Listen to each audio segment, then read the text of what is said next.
When I mean Israel, I'm talking about the Black, Hispanic, and Native Indians. The Lord's 54th annual Passover is going down again this year, sundown, April 1st at 500 South Salisbury Street in Raleigh, North Carolina at the Downtown Conventional Center. It's got enough room for all of us. The Lord's 54th annual Passover. Last year, brothers and sisters showed up from all over the world, rocking ancient garments and glorious apparel in order to serve the Most High in Christ.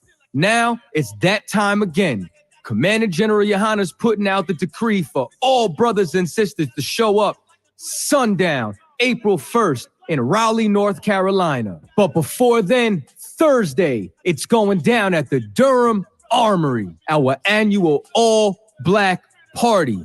Last year was also the Hebrew Academy graduation dinner. This year, Commander General Yohanna got something special for y'all. It is going down. What's happening? A full-blown Hebrew concert featuring Captain Tawar. One West till they bury me. I'm one West till they bury me. Captain Akkad. Captain I ain't never had no genie, just black hoodies and beanies. Officer Danya Allah. I'm top 3. The only thing is I'm not 2 and I'm not. And many more will be performing on stage that evening. Join us at the Sheraton in Raleigh, the hotel right downtown. It's at 421 South Salisbury. The Passover is right up the block at the convention center, literally within walking distance. Make sure you pull up. You do not want to miss out on this here opportunity. You understand? This is a luxurious hotel filled with amenities for brothers and sisters. Make sure that you do your due diligence because rooms are going fast and they are limited this weekend. You understand? We have months in advance of preparation. Do not wait till the last minute to get your room. The Lord's 54th annual Passover, Saturday, April 1st in Raleigh, North Carolina. Join us there. Shalam, Israel. And when I mean Israel, I'm talking about the Black, Hispanic, and Native Indians. The Lord's 54th annual Passover is going down again this year, sundown, April 1st at 500 South Salisbury Street in Raleigh, North Carolina at the Downtown Conventional Center. It's got enough room for all of us. The Lord's 54th annual Passover. Last year, brothers and sisters showed up from all over the world, rocking ancient garments and glorious apparel in order to serve the Most High in Christ. Now, it's that time again. Commander General Yohanna's putting out the decree for all brothers and sisters to show up sundown, April 1st in Raleigh, North Carolina. But before then, Thursday, it's going down at the Durham Armory, our annual all-black party. Last year was also the Hebrew Academy graduation dinner. This year, Commander General Yohanna got something special for y'all. It is going down. What's happening? A full-blown Hebrew concert featuring Captain Tawar. One West till they bury me. I'm one West till they bury me. Captain Akkad.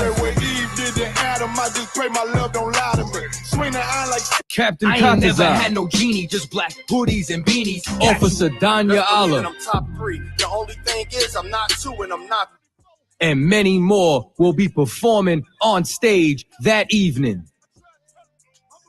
Join us at the Sheraton in Raleigh, the hotel right downtown. It's at 421 South Salisbury. The Passover is right up the block at the convention center, literally within walking distance. Make sure you pull up. You do not want to miss out on this here opportunity.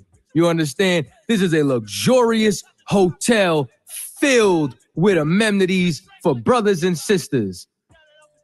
Make sure that you do your due diligence because rooms are going fast and they are limited this weekend.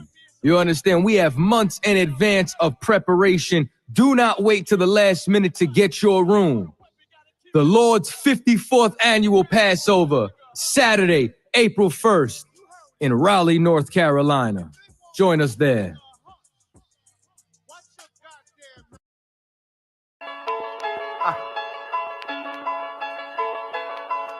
Westworld. From Westworld.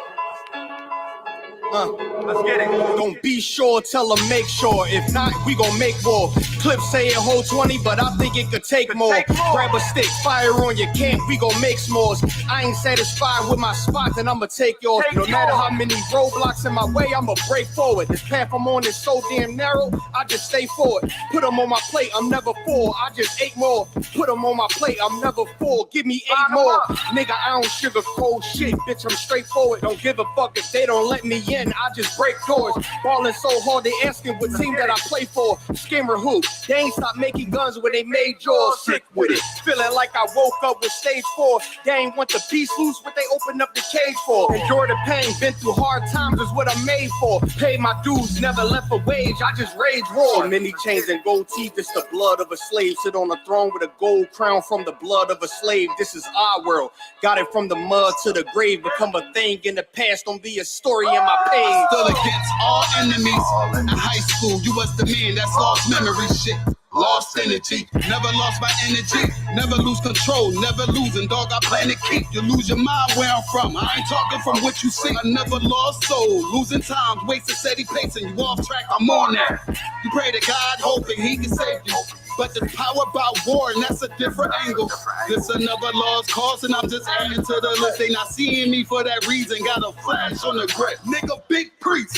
They gon' judge me by my increase. And I'ma keep stepping in these joys to the increase. Just got off the phone with Jacob, and he said it's time to shine. Certified, blue dot, put it on you, now you verified. One West world, bigger than World War III. Do not sleep, it's not cheap, and it's still top 3. So many chains and gold teeth, it's the blood of a slave. Sit on a throne with a gold crown from the blood of a slave. This is our world, got it from the mud to the grave. Become a thing in the past, don't be a story in my page. Came on boats and then chains, so when I get rich, I'ma grab a boat and 10 chains with 12 ribs from each tribe. And each rib gonna have at least 3 kids. Yeah, I'ma have the deep squad. Been rapping since knee high, now a nigga shack size. Spit that holy fire, when you hear it, you get baptized. One West world, yeah, you niggas know the logo. And I'ma bust it down so the haters see the glow glow. Let's have a feast, let's shine on our enemies. Right in their face, let's blind all our enemies. Cause now we have, but we come from half not. Throw that cash on the ground, my nigga, let's cast lots. I started from the bottom, birthed out of mud, raised by gangsters, turned out a thug. I ain't give a fuck, burnt out I was, from hitting licks in and out and selling nicks in the drought. So many chains and gold teeth, it's the blood of a slave. Sit on a throne with a gold crown from the blood of a slave. This is our world, got it from the mud to the grave. Become a thing in the past, don't be a story in my page.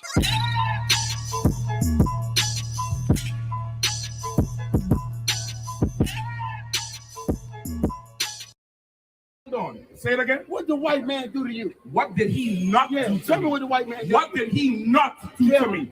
What did he not do to me? He's done everything he could and still meditating today to even do more. But you don't care about that because you're a hoe. Listen, go flip and slide down the pole for the white man. Go flip and slide down the pole for. If what? Say it again. Say it again. Because you with all these No. Back up. Rewind. You would try me if I was by myself. You're a punk nigga. So who's the coward now? Scared, So who's the coward now?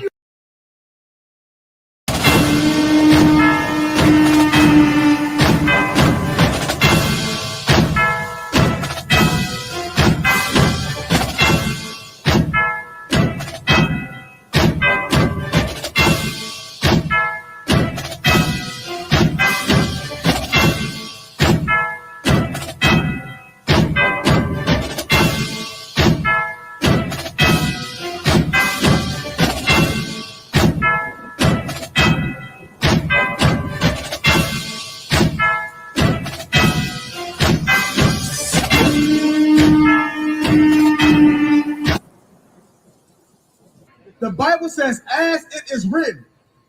The precept that we're about to read is in the Old Testament. So it's referring to another statement that was referenced before this scripture. Read.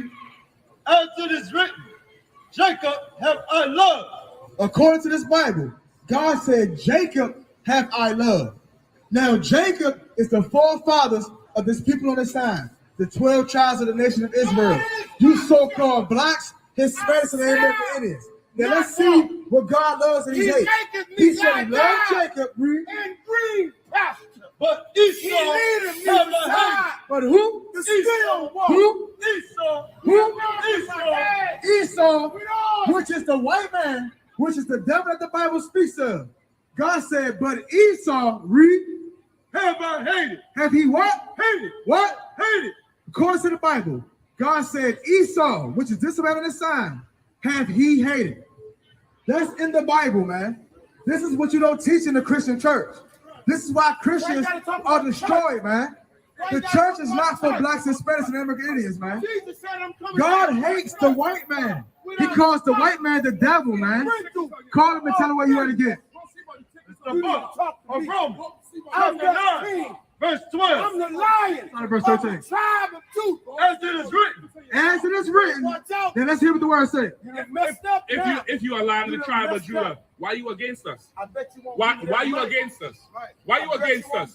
If you are lying, why are you against us? When did I say I was against Why are you? you against us? When did I say I was against you? Okay, well let me ask you. Do you have a problem? Do you have a Because problem you've with what been we say? traumatized by the white man. Oh, okay. You messed up. Right. You messed up. You a traitor. You know what you said? Go see about the tickets I on your car. walked up and you Go were see about scared. the tickets on your car. Why you in fear? I'm not in fear. You are. What? You absolutely are. I'm here. Yeah. I'm by myself. Yeah. You got a lot of men with you. No, brother. I have the Lord with me. Right. Oh, yeah. I got the Lord with me, brother. Okay, then you're here. I got the Lord with me, The brother. Lord who? I got the Lord of Abraham, Lord who? Isaac, and Jacob. The nigga God. That's who I got with me. Now listen. Now let me ask you. Let me help you out. Give me 1 Corinthians 11 and verse 3. Give me 1 Corinthians 11 and verse 3. The nigga God. You're scared of the word nigga. You're a damn coward and a traitor. You ain't know nothing about God. Help him out quickly. Let me get 1 Corinthians 11 and 3. It's Read. next door to Nigeria. This is the book. That's a lie. You thought the That's British a lie. did you wrong. That's a You lie. were trying It to comes finish from it. the Latin word I'm niger. gonna teach you The Latin word niger means black, not Nigerian nigger. You mad? Niger. Niger means black. That's why I don't know you. I'm not letting nobody sell you crack. You know why? Because I never saw you before. But you a black man like me. That's right. And it's worth something. This is Black Watch with Commanding General Yohanna, the only man to lead blacks, Latinos, and Native Americans. God made man on this earth. The white man he make man. God made man. God wants man to obey him. Bringing you real news. We don't need a black man in the White House. We need a black man in every black house. For many years, there's a lot of black people who didn't realize how deep the racism of white America was. You ain't gonna do nothing unless you decide where you gonna stand at with the Most High. This station is now the ultimate power in the universe. Righteous solutions to issues plaguing our nation. Boy, you better wake up and see the power that is within blacks, Latinos, and Native Indians. Join us every Monday from 9 to 11 p.m. Black Watch. Let the show begin.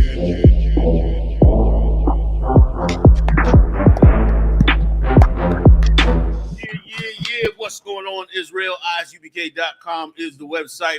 Glad you're joining us tonight. Let me tell you something. Boy, oh boy, Israel had the internet lit up last night. The Feast of Dedication. I mean, them camps was looking amazing, man. You know what I'm saying? I mean, all the camps were strong. Big shout out to everybody, too, that came down and hung with us in Philly, man, especially those that came in from out of town. New York, Delaware, D.C., Baltimore. Big shout out to all of y'all, man, that coming through. Philly was up in here, man. I mean, all across the country, outside the country, man. Parashah and his team out there in England, they was rocking. The brothers and sisters out there in Jamaica, they was rocking. Trinidad, they was rocking. Cali, big shout out to Goodall Hall. He had it going on. Oh, man, Captain Mao. I mean, everybody was getting it in, man. Everybody had a strong feast of dedication, man, rededicating themselves to the work of the Most High. ISUPK, man, is moving just how it ought to move in the spirit of the Most High in Christ. And it's a beautiful thing, man. We're getting closer and closer to this end. And, you know, the world is getting ready to fall apart. And thank the Most High that we got this truth nice and early.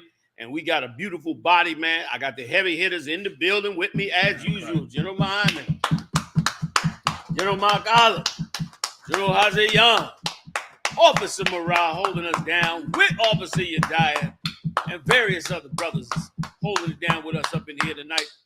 We doing it up every Monday night live, 9 p.m. I ain't even gonna get on the whole long monologue. I'm going to let Yediah get up in here and get to all these stories. Anything else I'm missing that went down? Look for General Muhammad is getting ready to come up. West Coast, Oakland, California. Get ready. General Muhammad will be in the building live. Dates coming up real soon. What else am I missing? Anything else going on yet? Passover, of course. Yeah, big shout out to all the brothers and sisters, man, that's been supporting the truth, getting ready to come down. Raleigh, North Carolina. Boy, we took the convention center this year. Okay, it's gonna be rocking. Also, too, man, for the brothers performing in the Black Party, just check in with Katazar and Zakar and them, man. Y'all covered, man. I told y'all covered. You know what I'm saying? So y'all looking good as far as that. They doing a hell of a job putting that whole thing together. It's gonna be a hell of a concert, man, and a hell of an event, I should say. You know what I mean? That them brothers and sisters is doing. They got a lot of events down there too for that week. Events gonna be strong. I heard a plantation. Black visit. Wall Street. Black Wall Street. The largest Black Wall Street in history. I heard, sir. Yep. The largest one. And I mean, they ran a road right through that joint, man. You know what I mean? They got a few things going on down there, so you will know more about it. More commercials will come out, man, as the brothers finishing them up. Everybody support the truth, man. Get ready to get it on, man. You know how we do every year. It's very, very important, man. So what's happening, y'all? What's going down? See you, Dyer.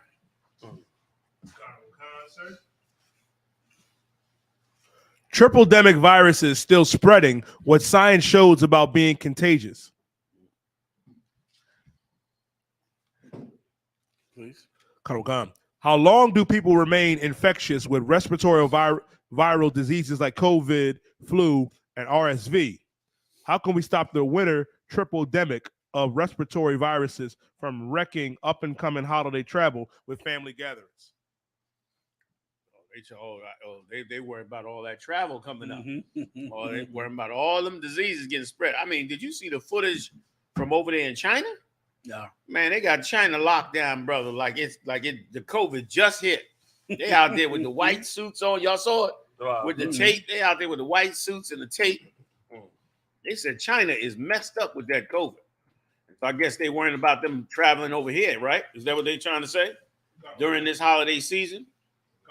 And listen, if you are one of those 12 lost tribes of the children of Israel, you trying to get back into your proper space with the Most High, be in the proper spirit, you can't celebrate that holiday, man.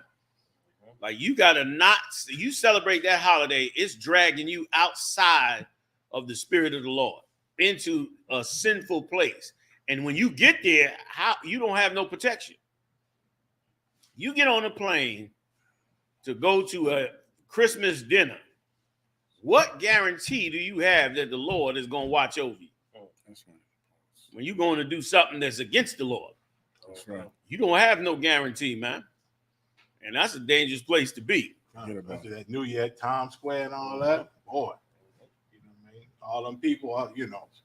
I was telling somebody, I forget, I said, man, they go out there blowing them damn things, you know, trying to party. And the Lord do something. You know what I'm saying? Have somebody up in one of them windows aiming down, you know. Ain't no protection. You know what I'm saying? You see what happened when they was in Las Vegas that time. Edomite was like on the 30-something floor. He rocked the hell out that concert. Come. Go ahead, out, you die. Sloppy. Kana Wakan. But do Slakia. It says if you've been exposed to someone who has tested positive for COVID, symptoms from any of the Omicron subvariants generally appear 2 to 4 days later. how contagious you are is connected to how much of the virus is known as the viral load in the body. The viral load will likely peak soon after the start of symptoms, according to Dr. Chanu Ray, an infectious disease physician and associate professor at the medicine at Harvard Medical School. So if you walking through that airport, there's a bunch of people with that virus because of the holidays, then your viral load could be big enough to kill you. Yeah. Take you down, really hurt you, man. If I could say one thing, sir, Yeah. and these things like this the pandemics, the epidemics that happen in America, in China, all across the world, it's a good gauge to show you how much people really love life or whether or not they love money. Because like Commander General Yohanna said, over in China, there's a total shutdown. Yeah. They got you locked up in your little apartment. You walk down on that street, they come out there and whoop your behind, throw you in jail. Yeah. If you leave out the house. Yeah. Sure do. So China is extreme about, stopping the virus. I'm sorry. What you need me on? Oh, yeah, go ahead. Do China, whatever you gotta do. China is extreme about stopping the virus. Anywhere right? you want. China shuts down their whole society, beats and oppresses people to stop the virus. In America and in other countries, you don't have to get locked up in your home. You don't have to have police officers beating you to death, forcing you not to leave your apartment. You have to just care about life enough to give up Christmas. Yep. It's not like we're in China, in the Wuhan province, where the police officers are beating you, walking outside to get a donut. All you would have to do to cut down on the spread of the virus is this woman's door was kicked in by police when she refused to significant pleasures like Christmas. Yeah. Which means nothing. Birthday parties. Just give them up. Just give them up. Or are you going to wait for the government to do it for you? Huh? Is that what has to happen? So instead of you just saying, listen, man, the Omicron variant, which I believe is just a transformer killing you, as far as I can tell. Good night. Omicron. It sounds like just a giant monster that's going to strangle you. Sound like something out of a transformer. Yeah, like a transformer going to choke you to death. Instead of waiting for the government to solve your problems, like in China, why don't you say, let's do it ourselves. Let's just pass on the Times Square ball drop. Let's just not go. Let's not celebrate Christmas. Let's not have a doorbuster sale where we're all crammed into Target, shoulder to shoulder. Why don't we just do it ourselves? All you would have to do is give up Christmas. If you love life, if you love people, right? Because you're the ones that love people. We're the hate group, and you're the ones that love people. And please, sir, no, Slug, if I could just accept, we don't endanger people's lives with forcing them to go to a mall while there's a COVID-19 virus and an RSV virus killing children. We don't do that. Please, sir. Right. No, you're right. I was just going to say, you hit on such a heavy point. Is this messing you up, Marah? Okay. You hit on such a heavy. It is. I'm going. How about now? Is that good enough? Check it. Test one. Test one. No, this mic should pick up. I think it would. Yeah, these are pretty good mics. So anyway, right, what you were saying is so heavy in that, you turn on TikTok or you turn on YouTube, and before this holiday season, a black man working for Amazon couldn't even deliver a package. He come to deliver a package and can't get out the van. Because some Edomite telling him, what you doing in this neighborhood? Now that the holiday season is in, guess what? No Karens is stopping them from delivering them Christmas gifts. And then here's the amazing part. You so worried about your neighborhood.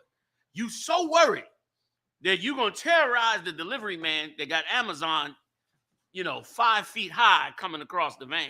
You're going to terrorize him because you so worried about somebody harming you in your neighborhood. Then you're going to go down to Times Square, or you're going to get on a plane and go to Hawaii or somewhere else, and you ain't worrying about that Omicron.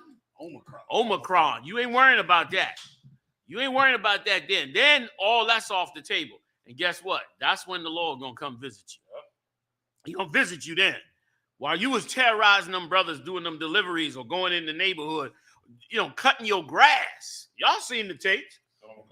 You ain't cutting your grass. You terrorizing them, never realizing that the Lord is going to terrorize you. And let me tell you something. Every Catholic, especially you Roman Catholics, every Catholic knows what God did to the Egyptians. Every Catholic knows what God did to the Egyptians. You know what God did to the Egyptians. For you to now turn, to the Egyptians for what they did to the Hebrews. You know what you doing to blacks, Latinos, and Native Indians is not right. You know that you terrorizing them when they go up in these neighborhoods. And now you got to get on the plane. And ain't no protection for you. The Lord hate that holiday anyway. So you know there's no protection for you, man. Salaki, was that somebody else was trying to get in? I didn't cut y'all off. Like, that's crazy, man. And now that variant is back. I don't know why anybody thought it was going to go away. I hope you've been stocking up for the last couple years. Oh, man, I hope you bought that extra freezer. I hope you bought all that. I hope you Edomites got rid of all that pork. You know what I mean? That pork, keep that pus inside that pork. That pus germinate. It needs something to eat. Omicron, whatever that thing is. It needs something to eat. You know what I mean? So, you know what I'm saying? Like whatsoever a man soweth, that shall he also reap. Am I lying? So that's what we got to look forward to, man, coming around the corner with this. And listen, and these plagues are just. These plagues are just that the Lord bring these plagues. Because you won't get right with what you're doing to the Lord's chosen people, man. And that's why if you're a black man, Latino man, Native Indian man, or woman, and you want to get into your right space, man, and be in your lane and flowing like you should, then you got to come back to your law, statutes, and commandments. Like, just because people in the past followed something doesn't mean you got to follow. It's because everybody else followed Christmas doesn't mean you got to follow Christmas. And let me tell you something. Any mother, y'all can stop jumping anytime y'all ready. So, lock. You was gonna say something, Salak? Please, I know. Just piggyback off of what y'all saying and what the General Mahoney was saying earlier. Like, money and fun, but what hardens their heart. Like, you think they love the country and love the citizens, but you can't stop that money. They don't care what plague the Lord bringing, what terrorists the Lord bringing. You cannot stop that money. Like, I heard, with the gay shooting recently. I heard them saying, bullets will not stop us. Yeah. Bullets will not stop us. Like, you can't stop them from doing their evil, no matter how disgusting it is. You just can't stop them. And that's the same with Times Square and Christmas. They ain't going to stop the fun. You know what I'm saying? So it's not in the slightest. And another good point you just brought out, that that Christmas, is used as such a propaganda tool to give you some guilt when it comes to your children. Like it's such a tool that they use to make you feel guilty, like you denying your children, like you denying them a good time or denying them toys and all that. When in fact, man, you doing the best thing you ever could do for your children. You stopping them from believing that this Edomite with a red suit on is the one that, deserves the credit for all the hard work and money you spend all year. And it's such a money hustle now. I mean, they be starting like in October now. Yeah. You can go in some of the stores now. They already got I think all of them. Yeah, all of them, damn. Yeah. You know what I'm saying? They already hustling you up. They gonna make sure because marketers say you gotta people have to see your product 15 times before they buy it. So they start in October so that you keep passing that store and seeing them products. And when it comes time for you to go buy them, it's already in the back of your mind. They get you to go down there and do that. And this is a very satanic holiday, man. This holiday started with the man that gathered all the nations together to fight against the Lord. This started with Nimrod and them, man. The kings of Babylon. Like, that's like this philosophy. There's so much evil involved in it. Going back so many thousands of years. I mean, we can go all into it, you know what I'm saying? But the thing is, nobody controls the viruses, man. The Lord controls them viruses, man. The Lord controls the Omicron. The Most High, he's controlling those, man. It ain't good, Salakia. Please. Anti-LGBTQ hate thrives online, spurs fears of more violence. Go ahead.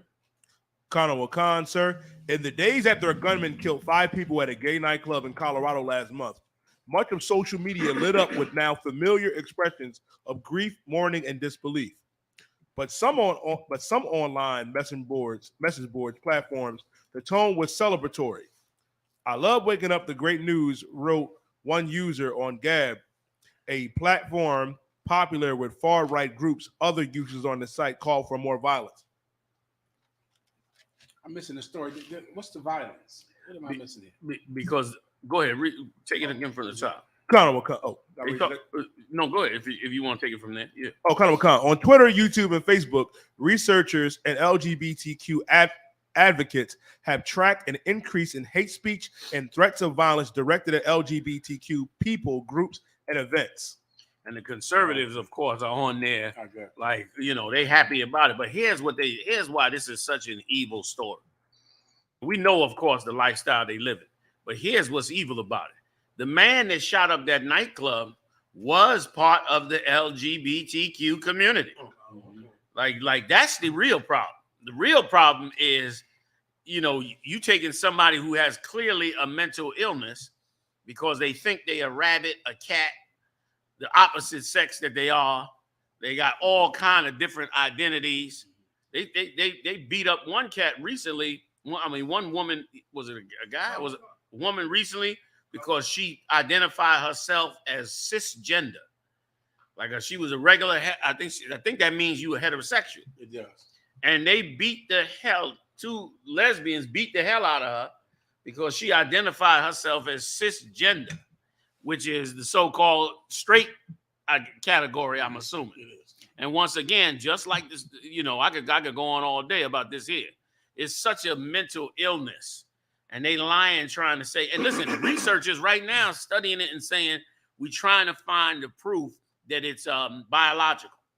The researchers are saying that they can't prove it's biological themselves. It's evil as hell. He was LGBTQ and shot up that nightclub, brother, lit it up like any old, what they call them, mass shooters. And that he's not the only one. Remember that other one, that Latino one that had the real mousy looking face? Remember that one? I think it was Miami. I'm not certain. But he was looking very like he was gay too. And shot up a school or something like that. Went in and shot up the cafeteria and all of that. And can I just add something? Y'all jump. Let me just add one little thing if I could, Aki. Like, here's one of the things. So many things wrong with that picture. Number one, you trying to become yourself. You trying to be you. You trying to identify you. You can't identify you based on tragedy that happened to you.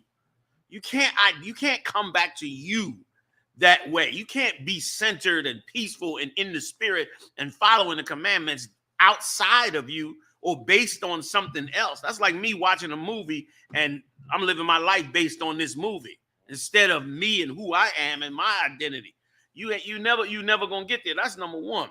Number two, it's such a bad mental illness, and here's why they go off. They go off because you're not trying to correct it. That's like telling somebody who is suicidal, it's okay for you to check on out. Remember the little white girl that did that? It was the young high school cat. She kept telling him, well, if you want to, go ahead. If you want to, go ahead. After a while, he killed himself. And then they tried to charge her with it, which I think they did charge her with it. They did charge her. The point being is you trying to get people who are damaged mentally to accept they damage as part of life. And here's if I could just add one more. Y'all jump in anytime. But if I could add one more too, and here's what else makes it so it's so insane, is because like you brought out, one of y'all was just bringing it out. I think it was Jeremiah, y'all just bringing out how you can't stop the money. Like this whole LGBTQ movement is about Esau making money. That's all it's about. Esau don't give a damn about the LGBTQ community. But here's what's happening. Elderly people are leaving the earth, and there's tons of young people who don't need medical care, who don't need all the drugs yet, except for their mind. They need it for their mind. They need some drugs. And so they ain't going to be making a lot of money unless they can have surgery on these kids, unless they can give them all kind of hormone therapy. And, Salakia, another little added thing. They pushing this hormone stuff on these kids with the kids not even hardly decided. We got brothers that was on their road to that, and brothers had to rescue them, man. You understand? Big shout out to LeBron out there in Detroit and other brothers, man. So who, you know what I'm saying? These young cats came across them, man, and was all confused and didn't know which way to go. And they started giving them hormones. They've given these kids these female hormones. And the brothers was like, oh, hell no. Hell no. And they intervened, man, and brought them brothers back to themselves. Like they trying to drag brothers outside of themselves. How you going to take a young man who's totally on the path of being a man and you drag him outside himself and you drug him? Like that's malpractice in itself. You going to dope up a kid? These is kids. These ain't adults. You doping up a kid, coming to you right now. You going to dope up a kid and dope him up to make him think totally different than the way he is? Like, what the hell is that? You understand? It's evil in so many ways, and it's such a hustle. Last quick point, if I could, coming to you, die. Here's what burns in my crow about this thing. What burns in my crow is that we are so easily fooled into whatever they tell us that's going to boost our ego. Yep. Like they telling these young kids, you know, they know every young kid is rebellious. He got right or wrong. My Lord Muhammad, y'all are the family experts. You know what I'm saying? Y'all know about raising kids. Every young kid, when he turned a certain age, he get rebellious, right or wrong. Mm-hmm. And you got to kind of bring him into order, correct? Mm-hmm. Am I wrong? Okay. So now, for you to come and pray on them kids right at the time when they in that so-called rebellious stage and tell them that the way for them to rebel is to find their identity. But then you pumping them full of estrogen and full of drugs to really shape their identity. It's like you using them and you plotting on them. And that's why every young brother, every young sister, you gotta say, look, I'm not gonna let nobody else put me where I'm supposed to be. I gotta be where I'm supposed. I gotta come back to me. And that's why we press so hard in here about you learning your identity and learning that you a Hebrew Israelite, because that's the best place to start. Yep. The best place to start is, what's my bloodline? What is my real family tree? What is my culture before now? And being Black and Latino having been conquered, and Native Indians haven't been conquered by these other nations, you don't readily have that information. So you kind of vulnerable to the hustle. You know what I'm saying? You kind of vulnerable for somebody to shape you into what they want to shape you into. So you got to be like, nah, I'm going to find my own. And starting with that identity and that culture, man, helps to walk you right back to where you're supposed to be. And then you got something to hold on to that don't drag you off no more. Once you know you a Hebrew Israelite, can't nobody fool you into eating pork no more. You're already awake. You have the education on. You got the scriptures. You got the understanding of it. Once you awake, can't nobody drag you into, changing yourself into an effeminate woman. Why? Because you reading the scriptures. You see it's an abomination. That's not who I am. I got male sex organs. I don't have female sex organs. That's who I am. So you can't bring me over here. And it's so helpful to have Salaki. And vice versa. Like these girls, they trying to get them testosterone. They grow goatees and beards, you know. So Salaki. And that was a good point Muhammad brought out in his class tonight. He was like, that whole lesbian thing is to give you an excuse to fight. Right or wrong. Like that's for you to be able to fight. Just so you can, vent this pain and this anger. And once again, you in that years of rebelliousness, but you don't know where to go with it. You don't know the rules of the road.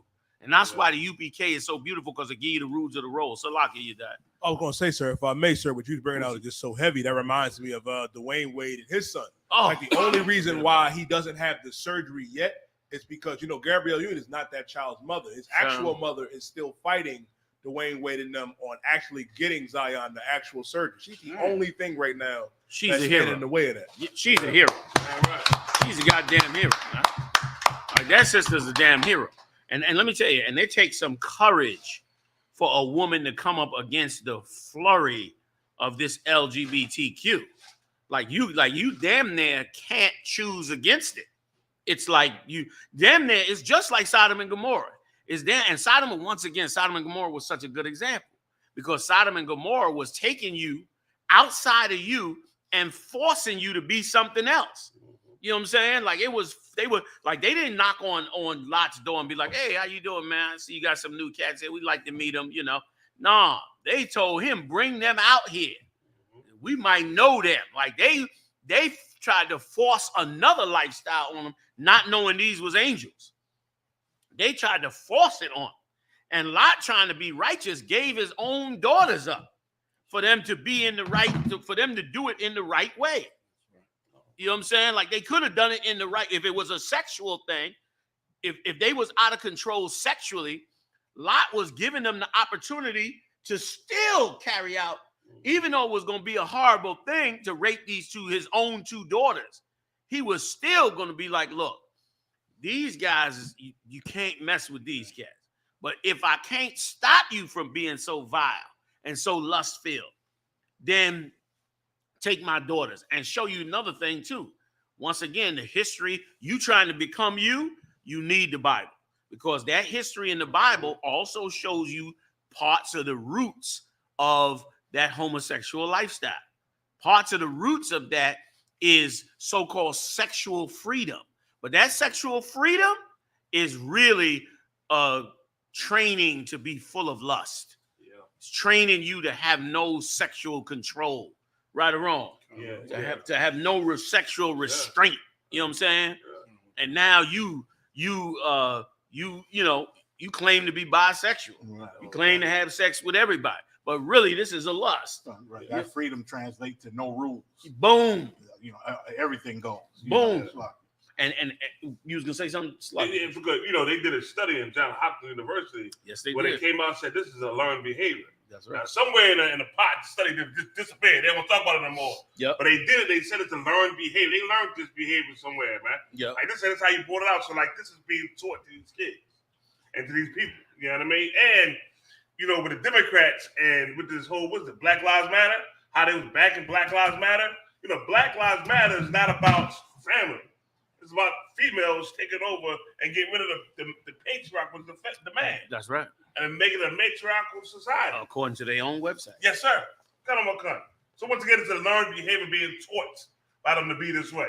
That's why they can't find the biological gene, sir. They're looking for the biological gene, right? Try to say, well, this is biological somewhere in the body. They can't find it. Why? Because it won't exist. It don't exist. This is something that's learned. It's a learned behavior. They teaching it to these kids, man. It's like, and if I could piggyback, they know what they know what they're doing because these drag queens. They're not like adults, but now I heard they trying to perform in front of kids. Yep. Like, why would you want to perform this in front of kids? And why do they have to see? Yeah, unless you try to train them, teach them. You know what I'm saying?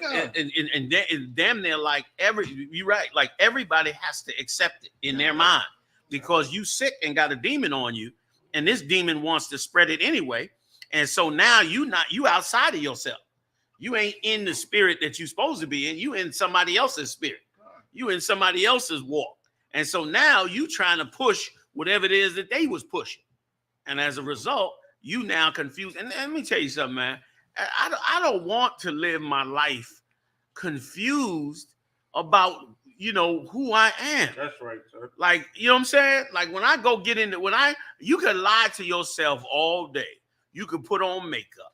You could put on a dress. But when you go in that bathroom at night, you getting ready to take a bath and a shower, and you take them clothes off of you, you understand? And you look at yourself in that mirror, it ain't what you had on. Right. You was dressed up like something else. But them balls is sitting right there in the mirror. They ain't hiding nowhere. You know what I'm saying? Like I don't want to be looking at myself in the mirror like, am I a man? Am I a woman? We don't need that in our life no more. And listen, and we only got it in our life because somebody else wants you confused about that. No, man, you already know what you are. Now, you might have some illnesses from tragedy or from molestation or something like that that's affecting you, but you know what you are. Now you gotta just have the courage to say, I know what I am, so I'm gonna walk to be what I am. I might not be there yet, or I might be in that stage yet, like them brothers was. They was giving them brothers them drugs, man, and effeminizing them brothers. Some of them brothers, man, was what they call it, getting the mastiff to get, growing. You know what I mean? And estrogen. You know what I mean? All of that. And the brothers had to pull them brothers out of that because you were pushing some. Is you lying and saying, it's you born this way. It's it shouldn't be discriminated against, but yet you trying to force that.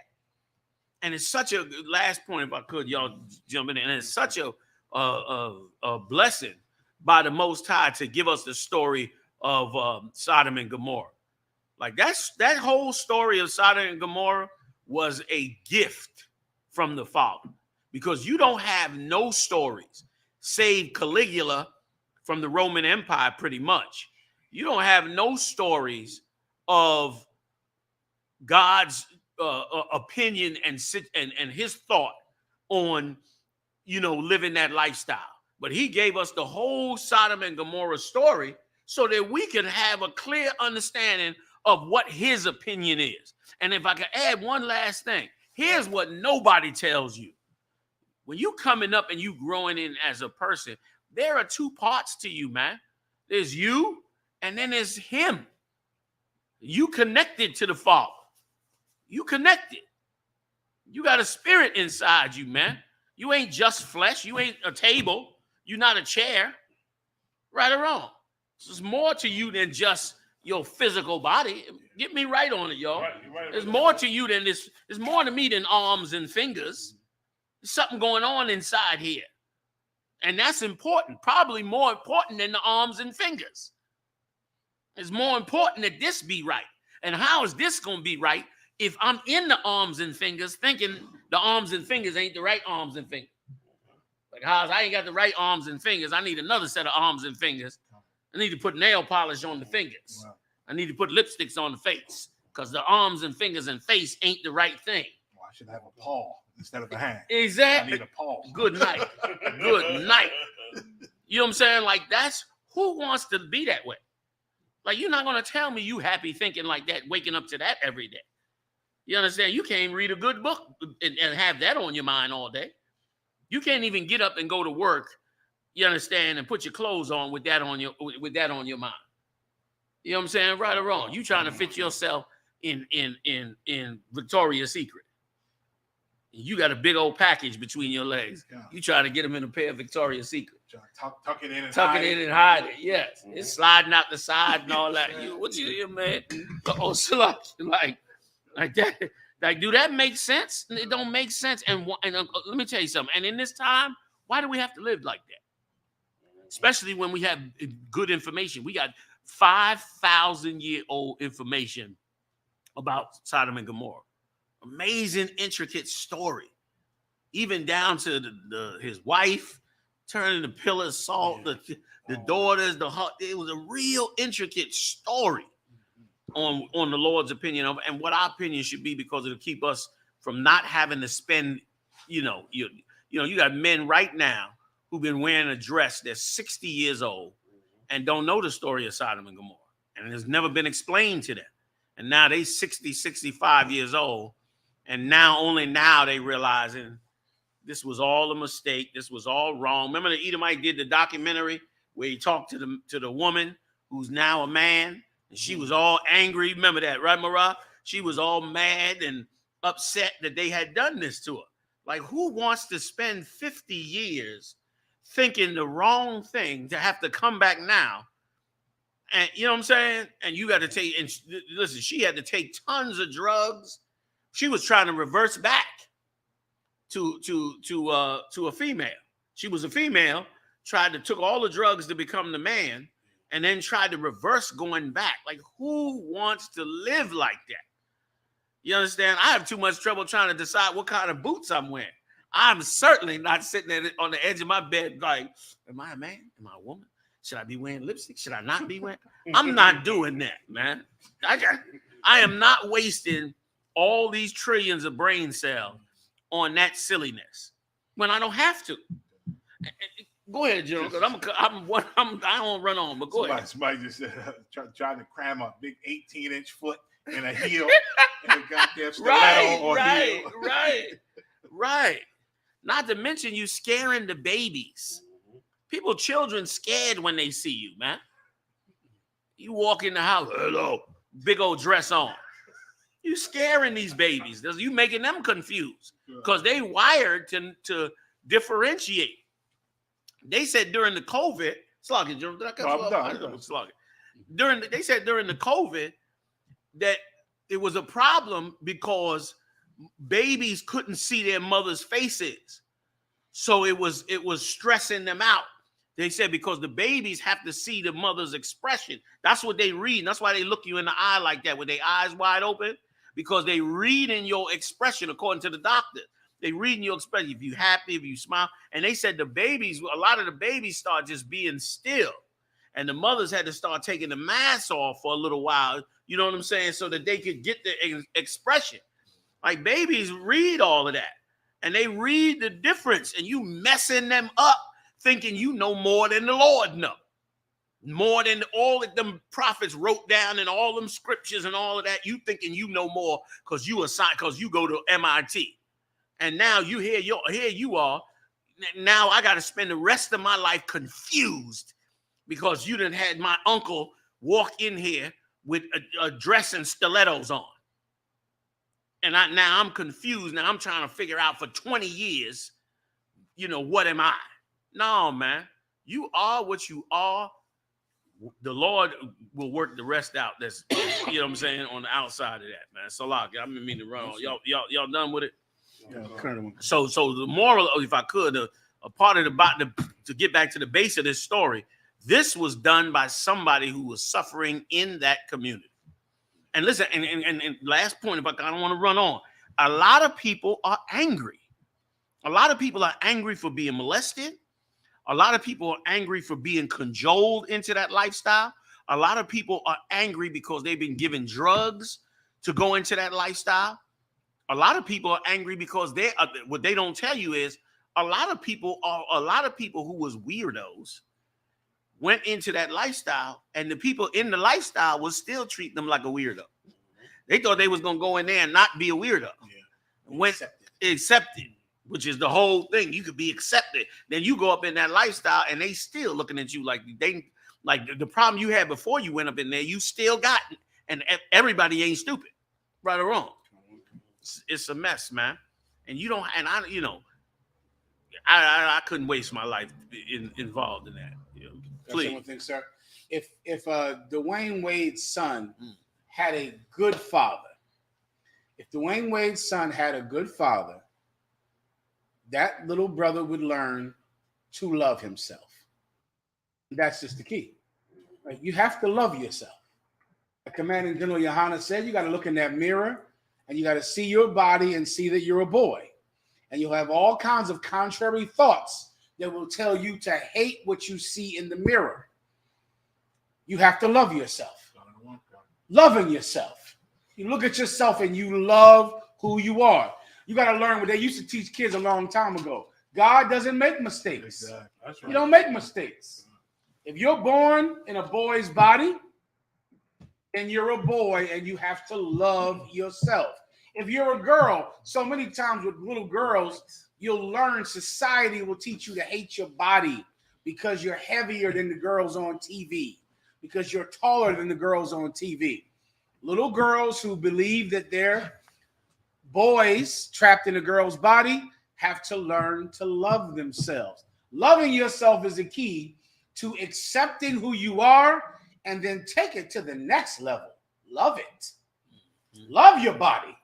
Look at yourself and love it, even though you have feelings to the contrary and emotions to the contrary. Emotions and feelings change. They change. But your body is what God gave you. It's a gift. And good parents would teach you to love it. So lucky, sir.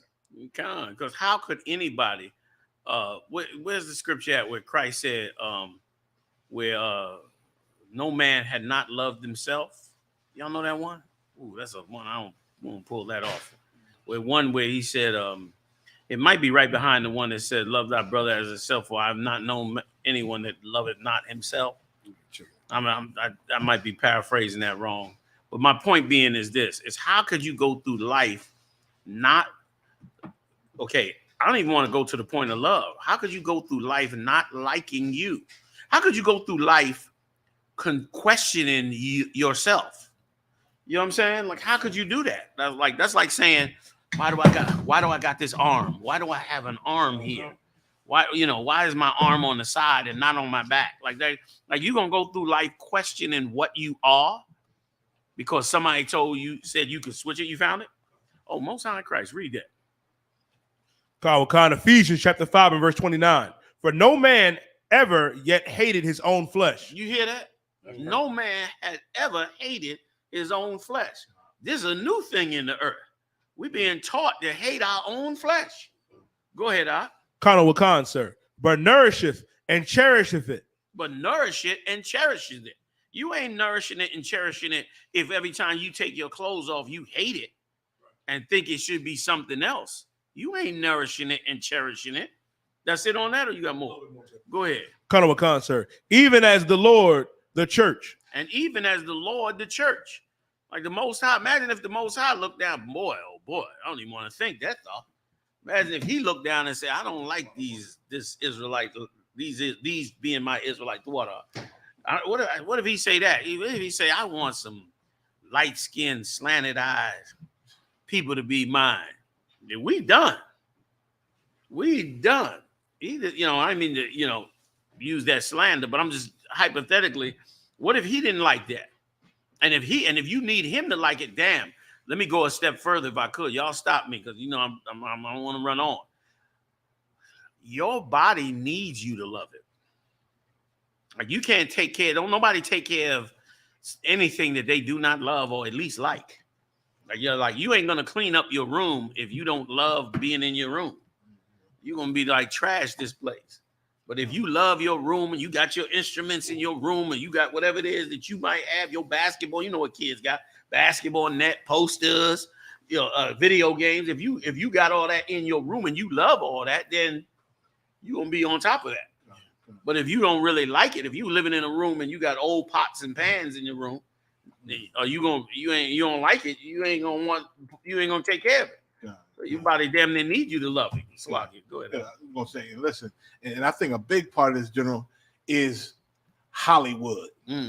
Hollywood, all these movies that I love, Avengers and all them movies. It's different movies with a little magic. They movies with people have a dream and go back in time and different things. But all these movies, and I love these movies, Hollywood and this and that. But I understand that there's a Most High, and I understand none of this can be real. Even the zombie movies, all of that takes the Most High out. There's no God in these movies because people got the powers.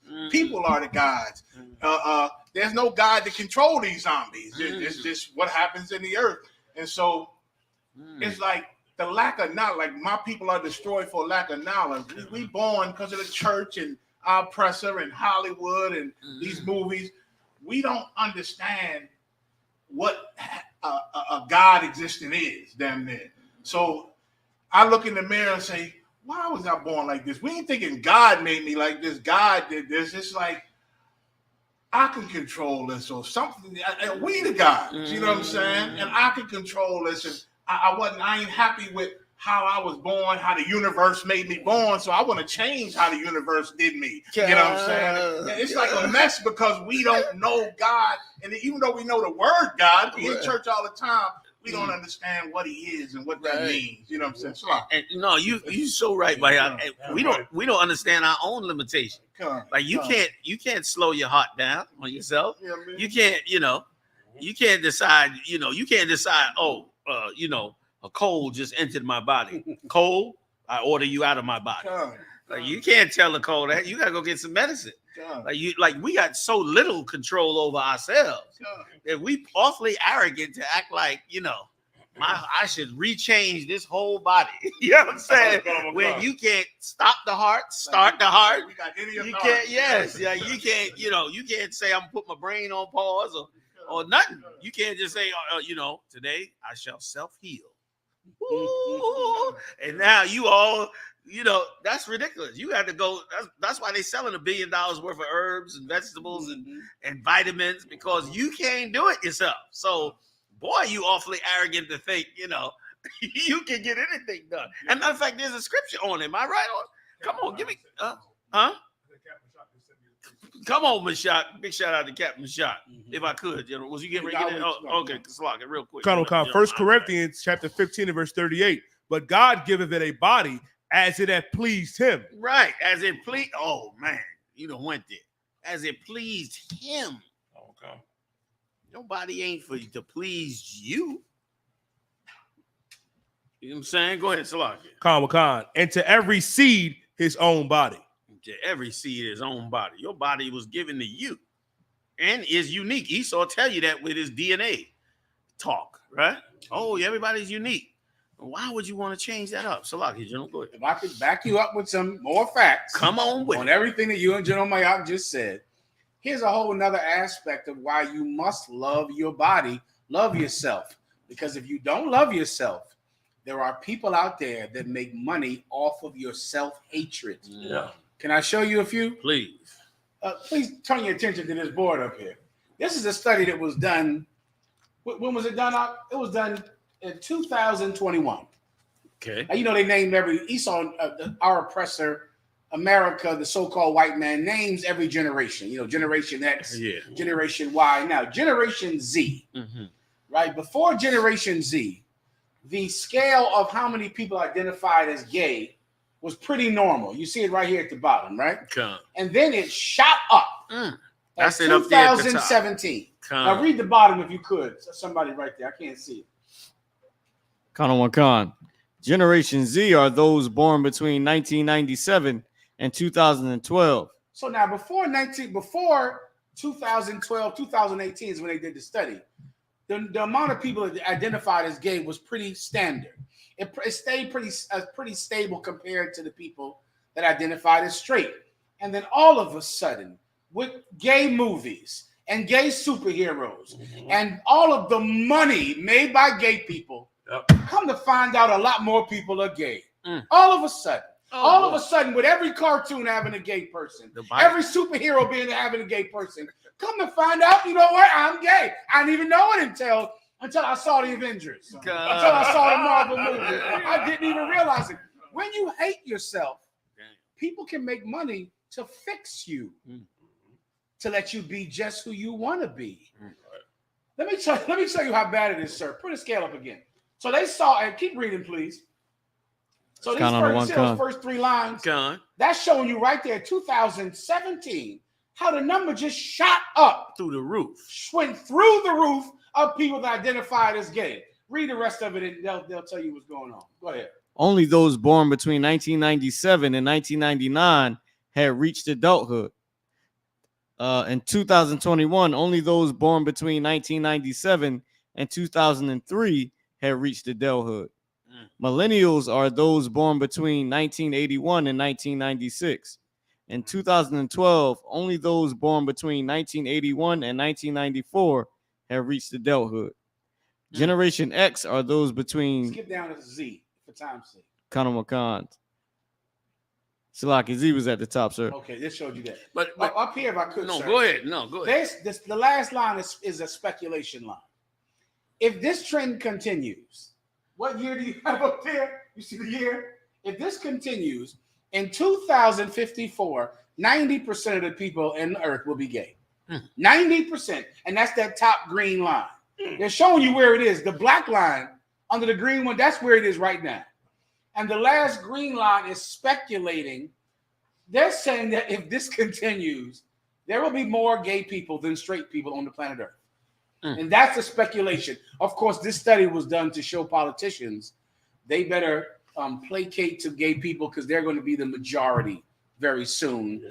They'll be the majority of the voters Exactly. in the future. So, and of course, this makes them more money, because if they're going to be the majority soon, we better start giving them what they want right now.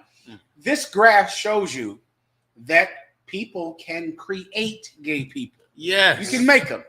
You can make them like you can make the skin bleaching industry. Yes. Like you can make the weave industry, the blue what's the thing? Contact. The blue contact industry, the industry that fixes the tattoo industry, the industry that takes your body when you hate it and sells you what you need to do to it to make you love it. And they can create it, and the stat proves it. That when these movies started to come out, when society started to push it, before you know it, everybody considers themselves gay. And in the future, it'll just be no straight people, according to this graph, which is, look at the top line. And you can't. It's up to number, look, is that the top? Yeah, Meaning that's it. That's where it'll be. It'll be where it's 100% of the people are gay. And you 100. And you can't get a graph from biology. Like that graph is conditioning. Yeah. Not biology. Yeah. It's crazy. I got another one here, to back up what Muhammad said, what you're saying too. And to go into the whole thing about, the lust of America. And we know that America, try to mimic the society of Greece and Rome, right? With this whole homosexuality thing. And it was done by this professor in Johns Hopkins University. Now, so did you get it, Marriott? Can you pull it up? Did it come to you yet? Okay, no. Well, if you got it, go ahead. I'll read it for you. You can tell me the title so I can pull it up. I read it. As soon as he got it right there. there. This is done by Dr. Paul R. McHugh, a distinguished service professor of psychiatry at Johns Hopkins University and a former psychiatrist in chief for Johns Hopkins Hospital, who has studied sexuality for 40 years, said it is a scientific fact that there is no gay gene. That's why they can't find it. Why they say they're looking for the gene, they can't find the gene because there is no gay gene. He goes on to say, he's been studying this for 40 years. Yeah. He said, environment, however, like how General Muhammad was bringing out, how you bring it out, sir, environment, however, is very important, said Dr. McHugh, author of The Mind That Mountains, Reflections on Society and Psychiatry. He also explained that the permissive sexual culture in the United States today has confused desire with love, and that homosexuality is a false or erroneous desire. Damn. That's it. That's a study. That's a cat that's studying exactly what the hell is going on. And it's so evil to do. It's so evil to do just to get money. It's so evil to make them people believe that they're born this way when this was really just for money. You know what I'm saying? They're young and impressionable. There you go. There you go. Like, that's crazy. Can I ask, sir? Please. Shaw, what's so heavy is they do this same thing, which is why the Christian church has both of these things I'm about to name. That prosperity teaching for money. People do the same thing that they do with their body. They look at their money, then they say, I'll manifest it. I'll chant it. I know people that literally say, I do this for such and such amount of hours a day because my destiny, I'm going to manifest it. And that's exactly what they do in the Christian church. They do the same thing. They tell you if your body messed up, it's the same thing for the desire, either for whatever you want in your body or whatever they tell you, whatever you want in life. And now people are getting rich, just like General Muhammad always say, not people are getting rich, not from doing that themselves, but telling you that you're going to be rich if you enchant it or you. That's how they're going to get paid. The exact same way. Come on, sir. Tell you gonna be prosper. Send me something first. Then you'll be prosper. Plant a seed. That's how you plant the seed in my pocket. Somehow it grows in your pocket. I don't know. Man. You're right. That's crazy. That is crazy. You know. Yo, what? Yeah, about that time. Feel good. Master P and Romeo clash over family business on social media. Commander GEN.YAHANNA might need to see the videos about this, sir. This is Romeo. You remember him from back in the day, sir. I mean, not Romeo. Master P. Master P, yeah. Master P, the famous rapper. That's him and his son, sir. Okay. This guy was on a ton of little Nickelodeon shows I remember growing up. He was on different, and Love he and did Hip-Hop some movies too. He was a kid star, and right. And Master P has always, propped him up to be famous and let him be a rapper and a TV show star. Yeah. But now he's angry at his father, and recently he went to the internet to, of course, express all his feelings about his anger at his father. Then his father responded. Whenever you have it, you can play it for Commander GEN.YAHANNA.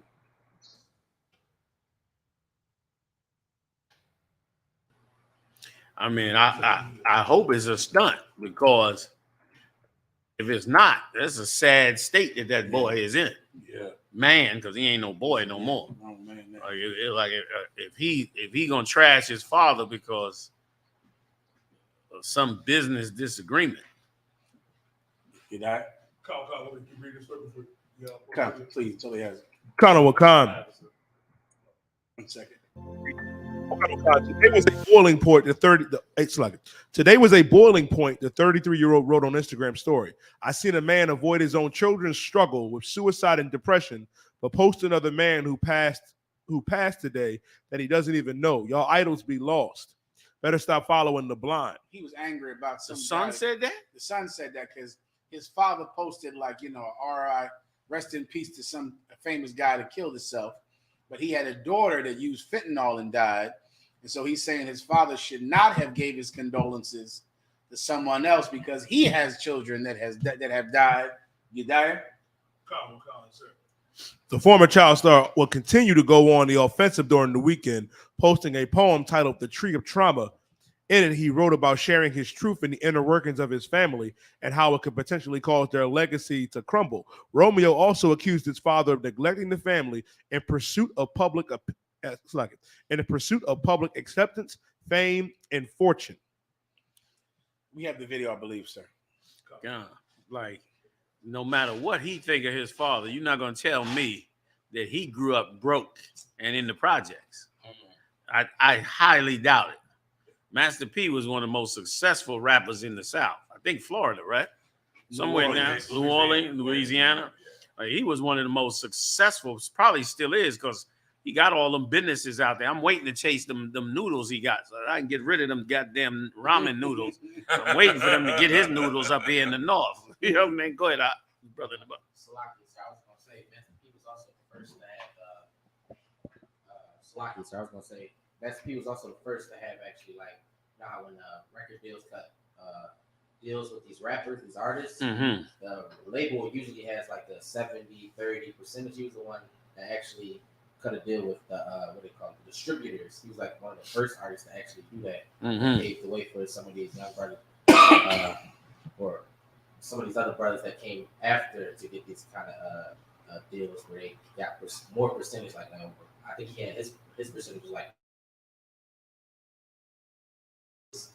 and for his music and let me tell you, that's how you got to be. You got to have, when they come to Esau, boy, you can't give up the farm.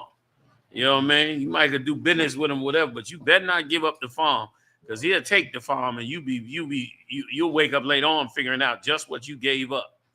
You know what I mean? So for his son to come out like that, he couldn't air it out with his father. He had to go do it in the public. Boy, what a spoiled brat. You know what I'm saying? And you a grown man. You responsible for your money. You responsible for your own success. If you've been good to your father, or you got a good father that's compassionate, take care of you, that's a beautiful thing. But when you hit a certain age, you supposed to be running and gunning on your own. And his father looked like he took good care of it. We wouldn't even know who whatever his name was if not for Master P. We wouldn't know who that kid was. I know he ain't missed no birthday cakes or whatever it is they do in the world. He put him on that show growing up in hip hop. That was the starting point to where he's supposed to take that to go somewhere else. And how is Romeo in hip hop? He ain't in hip hop. He, except for his father being Master P.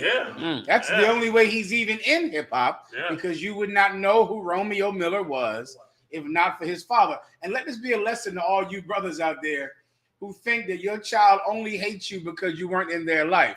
Here's the mystery that your baby's mama will never tell you. A lot of these badass kids, they would have hated you if you would have stayed. They would have still hated you, right? The woman would never tell you that. She says, well, they hate you. They don't even recognize you. They don't know you. They don't know you. Here's what they will never tell you. Some of these children are so evil because of the influence of a wicked mother that they're going to hate you if you stay or leave regardless. They're going to hate you because they're bad people. And what you got to do, what you have to do is raise a child to be a good person. Raise a child to be a good person, as opposed to hate your child, hate your son, hate your father because he didn't give you enough money. Hate him because he gave you money. Right. Damn. Hate him because he gave you money. Hate him because he didn't give you any money, because your child is a terrible person. We have the video, sir, if you would like. John, go ahead. It's a sad day because I got to get out of character and put this on the internet. Yes, sir. We courtside, baby. We courtside, baby. What you doing over there, Scott? Today is a sad day because I got to get out of character. We don't have Romeo. And put this on the internet, which I don't want to do. But I try to call my son. People say, why you call? I did. He don't call back. It's been months. So my question is to Romeo. Like, if you've been in the business for long as you've been in, and you're a 30-something-year-old man, and if you've been around me, watching me hustle and do my thing, why you not where you want to be at? Because that means you're not listening. That means you want to do your own thing. You done brought your own circle of people, but you can't get mad at me because I really thought this was about, the only reason I entertain this on social media, I thought it was about the DJ Twitch post I put up. And I thought it was about my daughter. I thought you was grieving. Mental is real. But I want to tell all the people out there that just don't understand how bad my heart hurt. Romeo lost a sister, but I lost a daughter.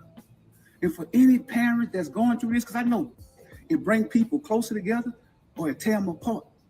But I come from nothing, y'all. And I could go back. I'm cool with it. I won't be angry at God. I won't be upset. I won't go get mad and be disrespectful to my parents and none of that stuff. I just said, Dad, thank you for putting me in this world, not to get out and hustle and go do my thing.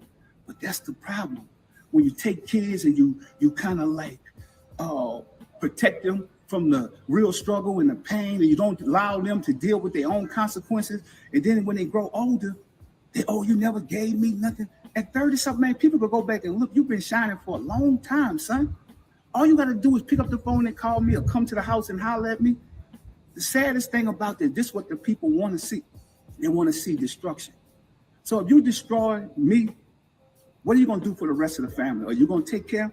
You told me on the post that you put up, you go take care of people in the community. That's what you're supposed to do when you come from that. You go help people. I'm just not helping ungrateful people. I'm not an ATM machine. People can't just say they love me when I give them something. I'm tired of that, y'all. And any other parents, you could be rich or poor at a smaller level. You might give your kid $10, but if that's all you got, I've always fell off, got back up, hustled, did my thing. I'm tired of all these blog sites and all this stuff, poking and having fun. Y'all can, but I'm about to go back to work and do what I got to do. I love my family. My door is always open for my son. To be honest, because we shouldn't have to go through this. And if I'm wrong, forgive me. I'm apologizing to you if I'm wrong. I'm still a work in progress. I come from nothing. Everybody go through trauma. I'm dealing with this right now, but I love going out into the community and helping people. That's the way I heal. Allow me to heal. I don't have to be sitting around moaning and crying and all. I can't get my daughter back, but I can get out there and keep a legacy going, keep a name going. So let's do this in love and let's do this in peace, because this is what the system wants. Think about it. We stronger together, but you older now. So you got to lead by example for the rest of the kids. And we're going to get through this. I'm just telling y'all, keep y'all prayers. We need it. And God going to do what he got to do. You know, I'm not going to come on here no more. So bloggers and everything else. He sound like he handled it very honorably. Yeah. Like he handled it honorably for a 36-year-old son who actually mad with him because he can't get enough out of him or more out of him, or mad at him because he's giving into the community. You understand? Like, he don't understand the life that his father lived. His father grew up in hell. And when his father goes back and looks at them people that's in that hell, he wants to help them. Even though he loved his son, he could see that his son lived a better life than them people lived. Like, he grew up with them people 30, 40 years, and they still in the same poverty he was in when he started. But his son didn't live in that. You ain't gonna tell me his son ain't have a brand new car at 16. The house he was living in was that house he was in. And he looked like he had a little drug problem. I don't want to accuse the brother, but the son looked a little, you know what I'm saying, like he had a little drug problem. Maybe not. But the point is, I mean, if you didn't come from that lifestyle. I mean, if you came from that lifestyle and you got a kid that didn't come from that lifestyle, man, boy, that's hard for him to see what these other people are going through. But them people is in hell, man. They in absolute, bottom of hell. And like he said, that's what keep him going, helping them people. Like, and listen, that's rare. Like wealthy people do not share their wealth. You know what I'm saying? Like, you mad at your dad for sharing his wealth with the community. That's like rare. It's like a weird thing. You know what I'm saying? Like that's a weird thing. It's There's a lot of rappers too. It's coming up. A lot of rappers that give Master P shout out saying how he taught them certain things on how not to be cheated and how to get through this game, and ain't do it for money, just did it, out of this brotherhood, you my people, and so this is how you're supposed to move in this industry, because they'll do this, teach it. Then they say it. Oh, shout out to Master P, because he the one told me this. I think even Will Smith, they gave him a shout out one time, told him when he was young, Master P told him how to move and how to, get the best deals and this and that, and didn't sell it, like just generally wanted to help, you know what I'm saying? So, I watched that growing up in hip hop too, and he was real good to Romeo and putting him on, showing him with contacts with him and getting him shows and modeling, and I think even some rapping or something, you know what I mean? And I mean, it's just ridiculous how kids, and then they said in the scriptures book to, you wise and you teach your son, and then they grow up and just fuck up your what they call a legacy. You know what I mean? Fuck up your reputation. It's a horrible thing. If I could say something, sir. And remember, sir, this also happened with Brian McKnight and his son, 50 Cent and his son. I think Dame Dash and his son. Kirk Franklin, I think. Kirk Franklin and his son. These men grow up so rich. And then there comes a time where as they get older and older and older, it was a time when their father was taking care of a 15-year-old boy, giving him a Rolls Royce, getting him his own apartment, getting him a house. But then as time goes on, the father can't take care of a 35-year-old man on his second divorce and with 5 kids. And then your father can't do it anymore. But the 35-year-old man expects to have his lifestyle not change because he's rich. And this is the perfect example of people avoiding what they should do. I know you grew up rich. I know you expect to stay in a new Rolls Royce and to get a bigger house and to get more money. This is what you should do. Take what you have, sell it, and give it to the poor. Do it. It's over. Give it away. That's all. Sell what you have, give it to the poor, and come and follow me. That's what Jesus Christ said. That's right. That will free you from the stress of not getting a new record deal. Sir, if I could, this is something I deal with probably once a day. Is talking to someone who lives in an apartment with a giant TV like he has, that's warm. Sometimes they work from home. Sometimes they have 2 cars. Sometimes they live in a giant house. And you know what I talk to them about? Their stress. And I always wonder, where is this stress at in Guatemala when you're walking to the well to get water? Like, that's something, I've never heard that term from a West Indian, a Mexican, a Guatemalan, someone in El Salvador, washing their clothes in a river. They'll never turn to the next woman next to them and say, I'm under a lot of stress out here. Like, stress comes from expecting to have things easy. And that is a very American concept, stress. Like, that's a real, American thing where oh, my husband, he ain't come home tonight. Let me cut my wrists because my husband did not call me today. Why are they cutting their wrists in Nicaragua as they walk to a well and fight a leopard? They fight a leopard to go and get their goddamn goat out of the bin, or going into an outhouse somewhere in Antigua, Salaki, or in Acuna, Mexico. But you talk to someone in America who expects for things to be easy, they're going to commit suicide like Titch did. What's his name? Twitch was on this cat Twitch, sir. The one he mentioned in the one he mentioned. Yeah. The one he mentioned on this very video was this cat was a famous dancer, was on the Ellen DeGeneres show. Oh, I saw the clip of him. Yeah, brother. Oh my God. The Ellen DeGeneres show got canceled. Got canceled. He's now on TikTok dancing up a storm. He kills himself 1 year after that show gets canceled. He's dead. Like Anthony dumbass Bourdain. Every time I think about him, I go, what must be something to be rich? And that Anthony Bourdain traveled around the world, sucking and eating every delight. And when he had a woman problem. And making millions. Making millions of dollars. Yeah. He was stressed out. He had a lot of stress in his life. Meanwhile, you think he would look at those people in Cambodia. What's the name of it? Right, Cambodia. Right. In India and go, as he was thinking about sheep eating sheep eyes. Did he look at that person over there eating that sheep eye, begging on the side of the road?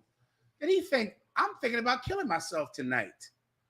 But this person has a sheep eyeball begging on the side of the road. You know, maybe I'm all right. Maybe I have it better than what TV would have me believe. The internet would have you believe. See, Romeo Miller, 50 Cent's son, Anthony Bourdain, Twitch. A lot of you think that you have to keep up having the things that you see other people have because they're rich and you expect to be rich. So you will hate your father because your father somehow is supposed to find a way to continue your wealth. Now, he can't stop because if he stops, then you won't be rich anymore. And you'll kill yourself like Twitch, which is probably what this fool is thinking about. So he's mad at his father. Like, you mad because Twitch killed himself? I'm about to kill myself if you don't sign this loan for me. If you don't go down to the bank and get me this new house, I'm going to kill myself because I'm stressed out. Let me help you end your stress. Sell it all, give it away. That's all. And come into the Israelite school of I.S.U.P.K, One West, no cowards. We don't kill ourselves. We stop people from killing themselves. Right. We save lives.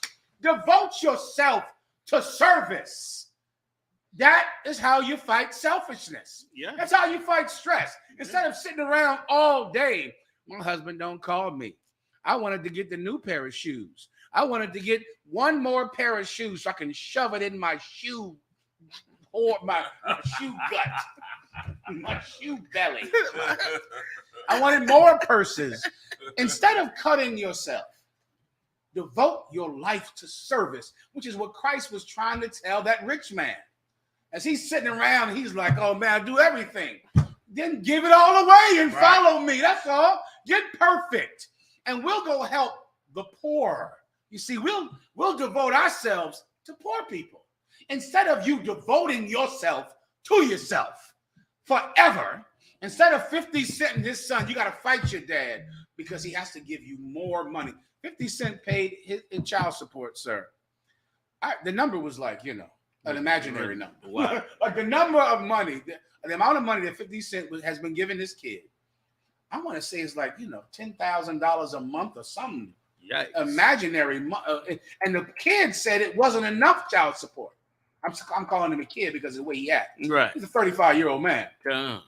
But the cat came out and said, that is, please, Marah.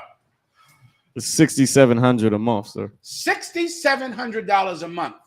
And the man said, that is nothing. That can't get me enough jewelry. He's stressed out over this because he is devoted to himself. And you can't satisfy that. You can't fill up that empty hole. It's $6,700 a hole. It's $6,700 is vanity. Yeah. I'm sorry. Here it is right here, sir. Go ahead. Listen to what I'm saying to you. Right. $6,700 a month.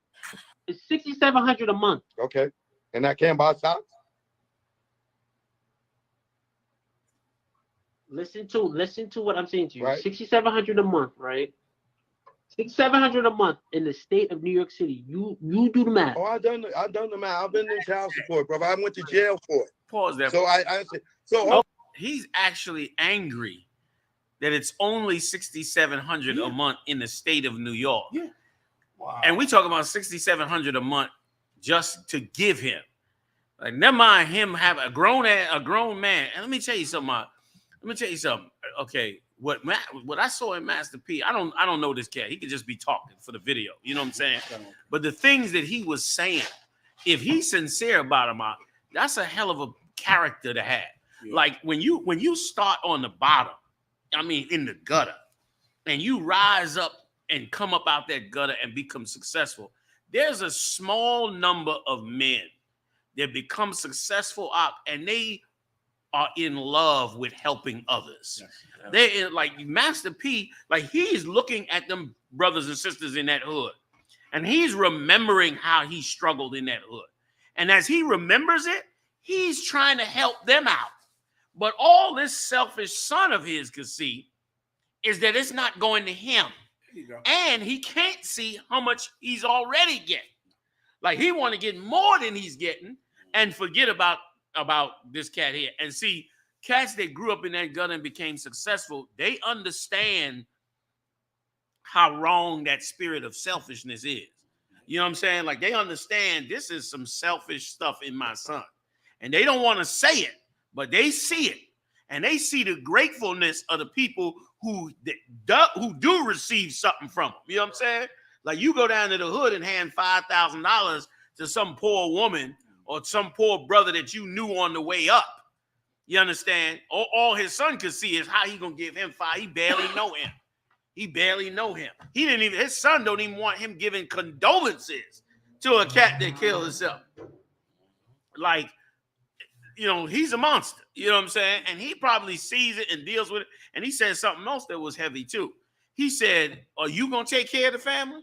Like, you know what I'm saying? Like, you want me to, you know, be an ATM for you, but what about his father's thinking about everybody else?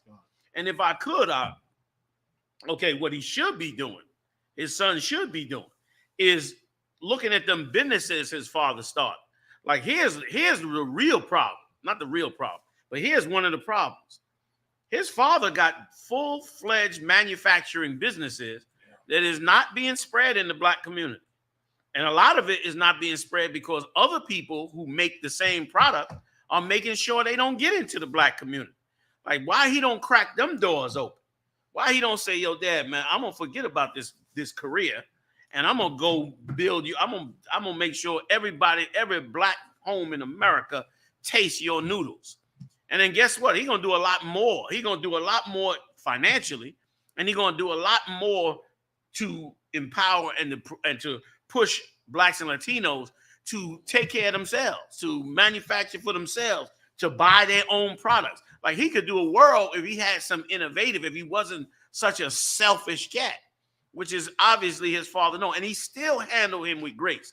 He embarrassed him and tried to slander him and tried to, I'm sure Master P that made 1,000 mistakes on his way up to the top. You know what I'm saying? I don't know the man. I don't know. He might be a wicked ass nigga. He might have 20 murders on this belt. I have no idea. But my point is the fact that his son, for his own selfish gain, would destroy his whole father's reputation is worthy enough for you to get cut the hell off. You know what I'm saying? Back in the time of Christ, brother, they said Herod killed 17 of his own sons. like back then, you got your head chopped off. Back then, let alone not get supported. Like your dad, you come out your mouth against your dad, you be done got smoked. You know what I'm saying? He sent a couple cats over there. I'm his son. Yeah, not no more. Whoop, off with that damn head. That's what they would do back then. Salaki. You know, man. That was it. He said the best. He said, just piggybacking off of how you said the stress. He said Megan Thee Stallion said she wished Tory Lanez would have killed her because she's stressed. That's a gigantic story. Somebody got to break that down to me because I don't know about it. But Megan Thee Stallion and that court case happened this week. You die, go to town on it.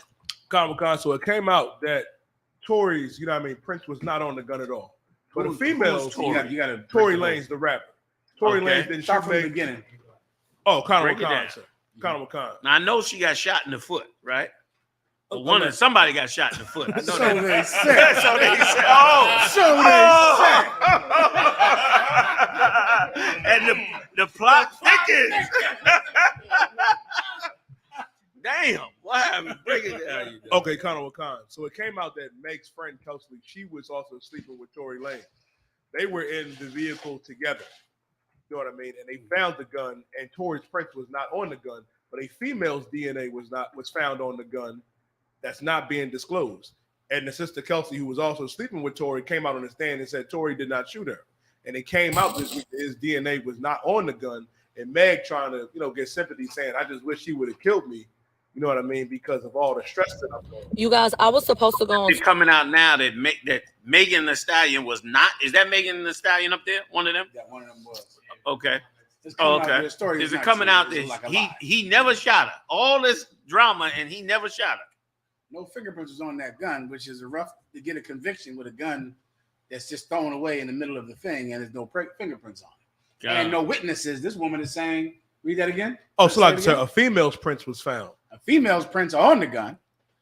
And didn't the witness said that Tory never shot who? Comic-Con.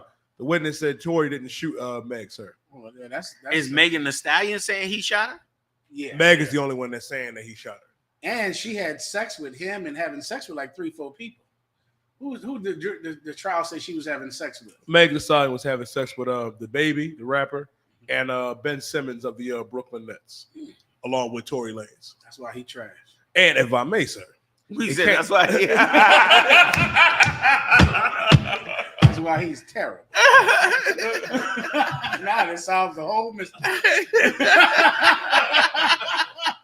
Go ahead. Her new man now party. It came out right that Meg said that her new man is embarrassed that her sexual history came out. Okay. You want to say something? Okay. So that came out during the trial because they got to find out, somehow that was pertinent. Who she's having sex with. It came out. She having sex with everybody. And his prints were not on the gun. And the sister in the car said he didn't do the shooting at all. Dang. Is that him there in the middle? That's him. Sound like he going home. That's what it sounds like. And of course, now she wants to die. Now she's so stressed out and she wants to die now because this is a whole lot of stress that she can't handle. There are 12,000 people crawling through a river to get to America right now on the southern border right now. Knee-high water tonight. And there'll be another 12,000 tomorrow. And you will never hear about as much stress talk as you will hear it on the internet. You'll never go down there to the border and hear about stress as they're crawling through that water, children on their shoulders. Go look at the videos. Children up here on their shoulders, they're crawling through the damn water to try to get to America. But you'll hear about far more stress in limousines and in mansions and in people's houses with TVs and heat and running water than you ever will hear about it in places like that. That's stress. So lucky. If I can ask a question, you die, maybe you could explain this. In the beginning, what's the benefit of her saying this cat shot her? What was going on? Con. If I may, sir, just to put it out flat, sir, just to dodge accountability, because her friend Kelsey was she was messing with Tory first, and then it came out that Meg was also sleeping with Tory, which she denied in the beginning. But then when she got under oath in court, she had to admit that she was, and that caused her and her friend, who she went to college with, to beef with each other. And is the friend the ones whose prints are on the gun? She signed an NDA. Non-disclosure agreement, and she's pleading the fifth. She took a plea. But the police said her prints are on the gun. And not saying it's her prints, but she was the only female in the car with her. Sir. But wasn't Meg Thee Stallion in the car? So it was only 2 females in the car, Meg the Stallion or her friend. So it had to be one of them. And of course, why would she lie, Mayak? Of course, because her man was cheating on her. Doesn't that give you the right to always lie? Right? Doesn't that give every woman license to do anything and say and put you in jail, rip her shirt, scratch her own face, start crying and call the cops and get you locked up in jail?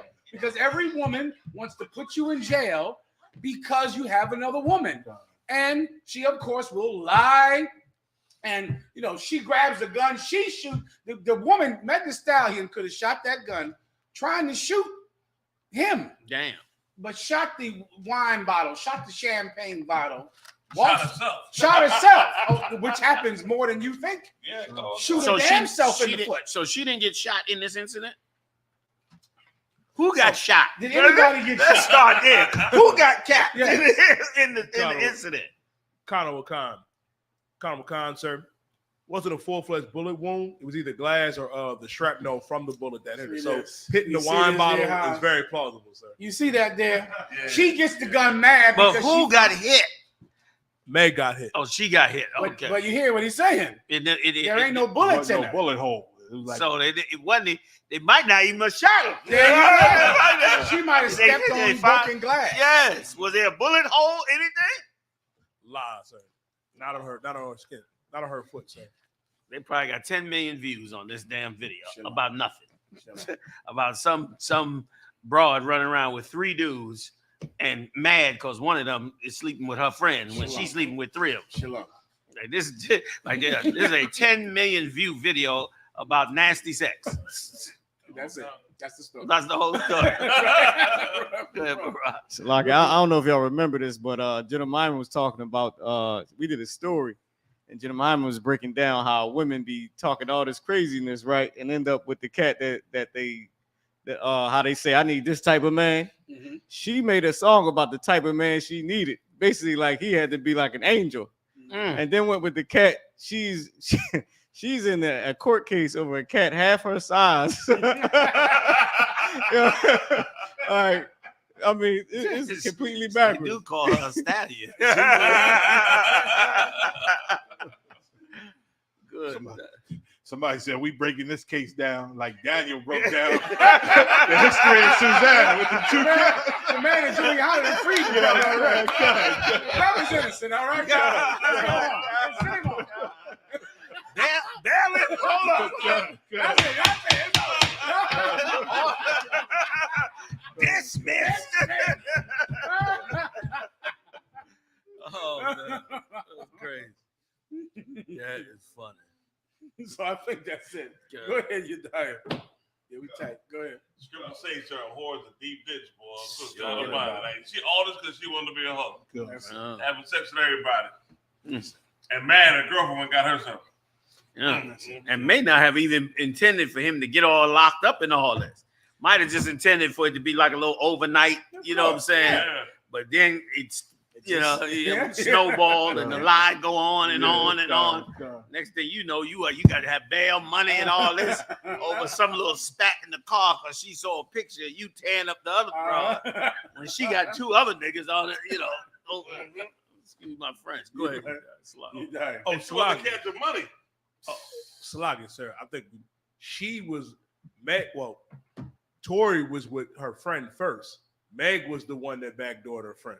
That's what started the whole argument and everything. She lucky she didn't get shot in the car with her too. She in the car with the friend and the friend's man. Let's keep going. So I don't know if you want to go into it. Jackson State lost the championship game. Deion's last game. Y'all got that, or you want to go somewhere else? If people care about it, we can just tell them. Yeah. It's big. Go ahead. No, it was big because one of the receivers, the tight end, the devil, he dropped the pass, and brothers on Israel was floating that meme of Umar saying, "Don't you find this suspicious?" Because they had a championship football game. Deion Sanders, his team he about to leave, was in the championship. Jackson State was in the championship game. And they have an Edomite on the team. Conor McCon. And so it was a pass that went to him to win the game. Conor McCon. And he dropped it. Conor McCon. Did it look like a hard catch, or did it look like it was a Umar? If I may say, they say that devil need to go into witness protection. Oh, God dang! This is bad. This is it right here. This is here. This is a kick or something right here. That's the kick here. Oh man, and ridiculous. Go ahead, keep going.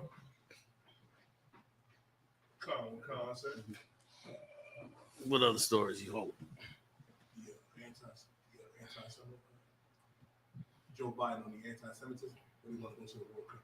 We can do that. Yeah, we probably got enough time for both, probably. Okay. Colonel McCon, sir.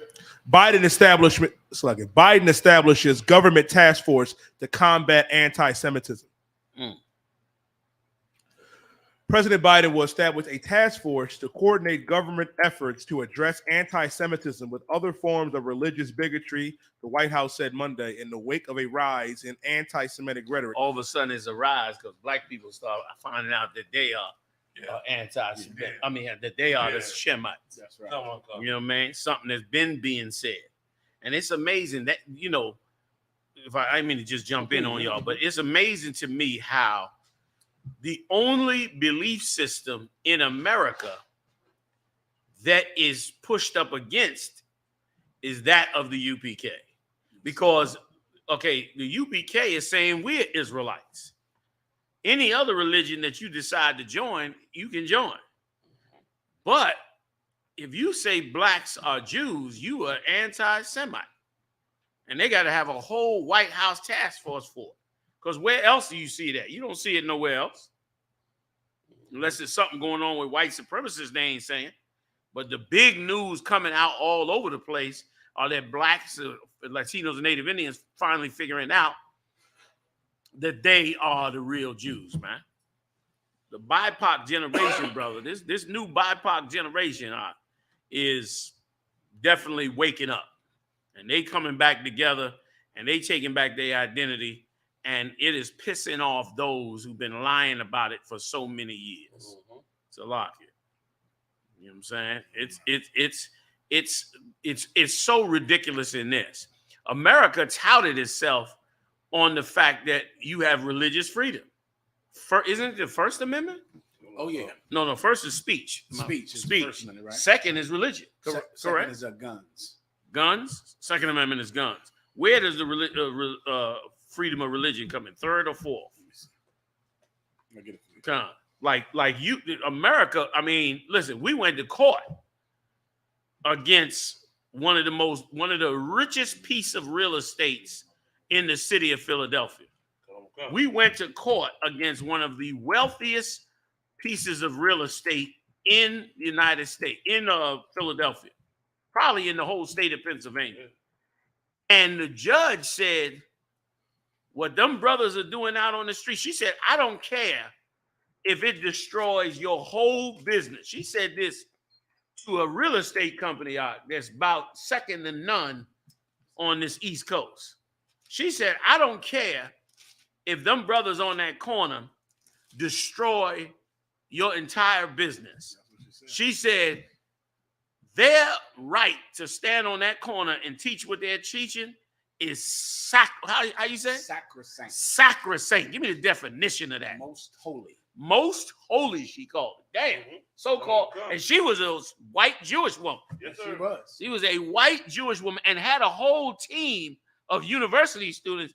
Like this case, she brought in a whole team of university students to make sure this was, that was unprecedented. You saw how many cameras they shoved in your face and microphones. When we came out of it, that was a big deal. Yeah. And she said it was sacrosanct, most holy, the right to free speech. Yet they counted as anti-Semitic for you to turn around and say we are the descendants of the real Jews.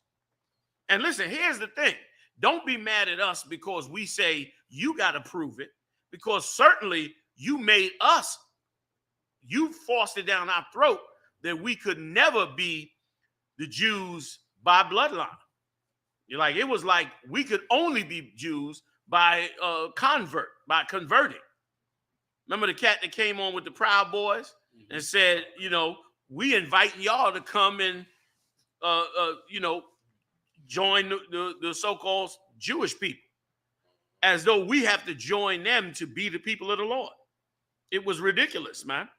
This is America. You can't tell us that we can't be you letting people be dogs, cats. What's the thing? The furries. Like somebody can wake up tomorrow and say they are furry, talk like a furry, all that, and you got to respect that. But you don't have to respect that blacks, Latinos, and Native Indians are now waking up and finding out that they are the Lord's chosen people. And listen, me myself, I was in Israelite school back in, y'all know, in yesteryear. I remember many a sunnier days out walking outside at 1 West 126th Street, coming down them steps in a hot summer day in Harlem, walking outside that building, brother, and the entire world outside that building was believing in Christianity and Islam. It was only a small handful that was in that building at the top of that stairs that understood what the world is understanding now.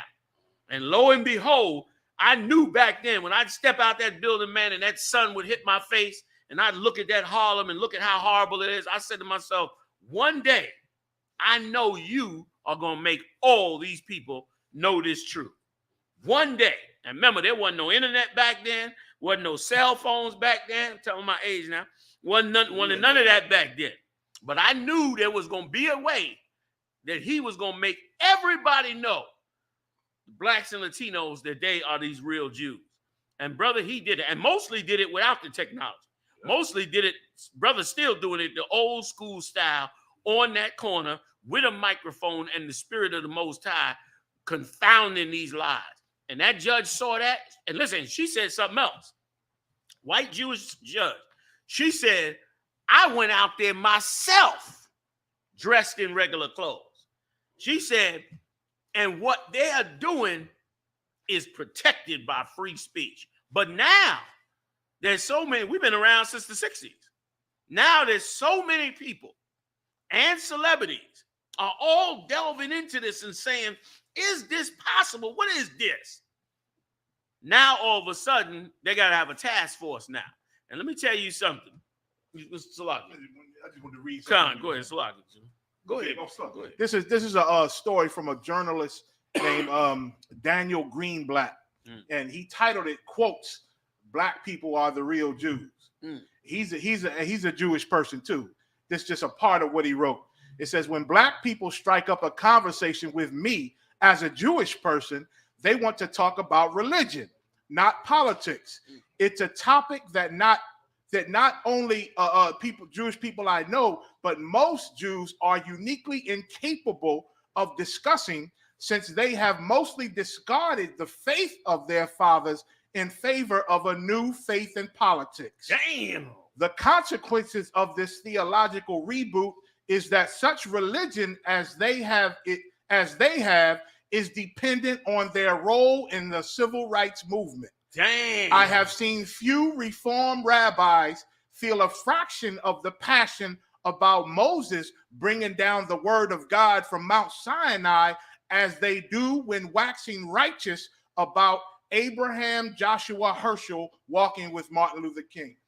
Wow. In other words, the translation, that's heavy. In other words, they tout their Jewish culture based on what they did with Martin Luther King in the civil rights movement, which is once again why you cannot have a movement for freedom where another nation gets to have credit for that movement.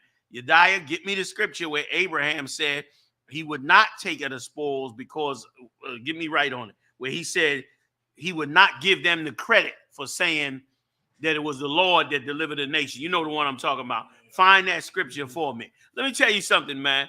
Like, that's why you can't have that in that movement, because that was in the 60s, right? And here we are 60 years later, and according to that article, he's saying they touting the fact that they walked with Martin Luther King, or that their rabbis was with Martin Luther King, as the further proof that they are the Jews, more so than what they even read in the scriptures. It's damn near like, you wrong for saying we're the Jews and you're not. Why? Because they marched with Martin Luther King. They was there with Abernathy in them. It's damn near like, because they was in the civil rights movement, They are right in themselves calling themselves a Jew, and you're wrong. And you're wrong for saying you're the Jew, brother. That's crazy. And I tell you something else about them, if I could, General. It's heavy that it shows you that they've lived. That it has been readily accepted that the Jewish man is the real Jew. It's been readily accepted, so that now that it's being questioned, they're like a fish out of water because they wasn't really serious about it in the first place. You understand? They wasn't really that serious about it anyway. So now that it's being questioned, it's like, what the hell is going on? When they see the passion that's in us, they see the passion from the most, they call it passion, but it's really the zeal of the Most High. God. It's really that. Go ahead. Like you said, we want to talk about religion, the proof, and the history. Yes. Listen, say this though, but the scriptures say this, the Torah say this. They stutter, like you said. They stop. You know, they want to say, well, we was with Martin. Yeah, like they hiding behind Martin. They hiding behind Martin Luther King as the you know, I didn't mean to cut you off, Joe. That was it. It's like they hiding behind Martin Luther King as the proof of who they are. When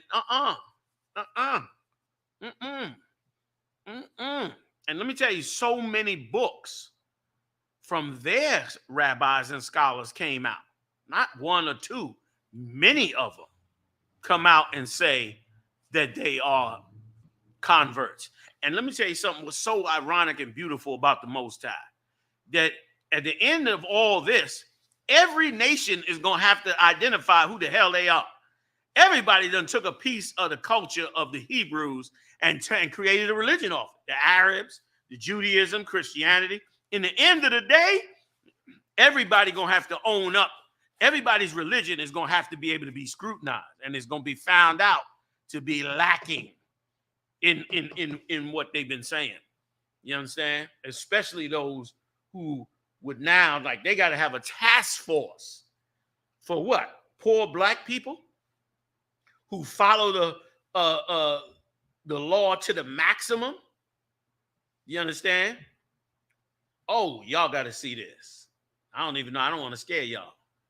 I do not want to scare y'all. Okay? Now, the Southern Poverty Law Center came out with the latest list of hate groups. Y'all want it? Sure. Number 4, the Israelite School of Universal Practical Knowledge. You slowly making it to the top. Hold up. Let me get the list. Hold up. Let me get the whole list. Hold on. I'm trying to get this list in here. Oh, man. I want to see who 1, 2, and 3 is. Hey, somebody take a screenshot of 1, 2, and 3, and 4. Okay. Oh, wait. Let me expand it. Hold up. I got it. I might have it. Hold on. All right. Oh, man. Somebody expand the list for me. Oh, wait. Okay, wait a minute. I'm coming with it. Bear with me. I got you. Okay, number 1. All right. The Proud Boys. Okay. Number 2, the Nation of Islam. They still hold the title. We ain't beat them yet. They still holding it down. They got it for a minute. Number 3, fake Israelite groups. Number 4, the Israelite School of Universal Practical Knowledge. All right. You know what I'm saying? So, and listen, and that's for taking our identity, man. You know, man. Like if black people wake up tomorrow and decide they giraffes, the hell are you to tell them anything when you strip them of their identity? How you gonna be mad at them for that? Even if you don't believe that's their identity, how the hell you gonna be mad over that? How the hell could you be mad over that? When you strip them of their identity for hundreds of years.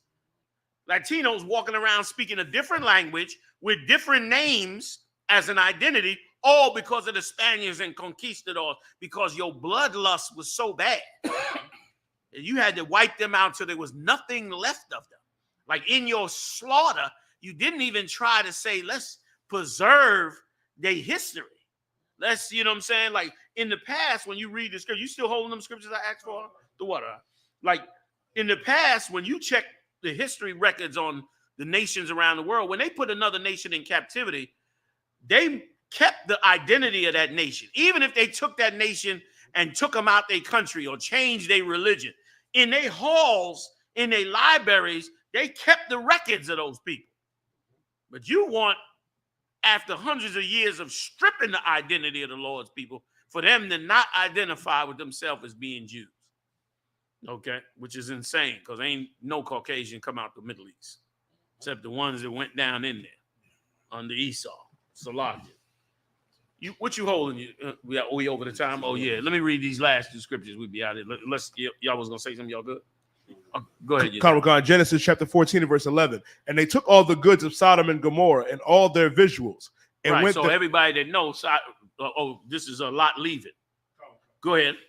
And went their way. And they took Lot, Abram's brother's son, who dwelt in Sodom, and his goods, and departed. Go ahead. And there came one that had escaped and told Abram the Hebrew, for which dwelt in the plain of Amar'e, the Amorite, the brother of I.S.U.P.K, and brother of Anir. Yeah, he went, man, and they went and told him, look, man, they down there and took your father's son, took your cousin, and put him in chains. And Abraham wasn't having it. Them Amorites and them, those are Shemites as well, but they just another nation of Shemites prior to prior to the later times after we went into captivity. That's who those cats are. Go ahead.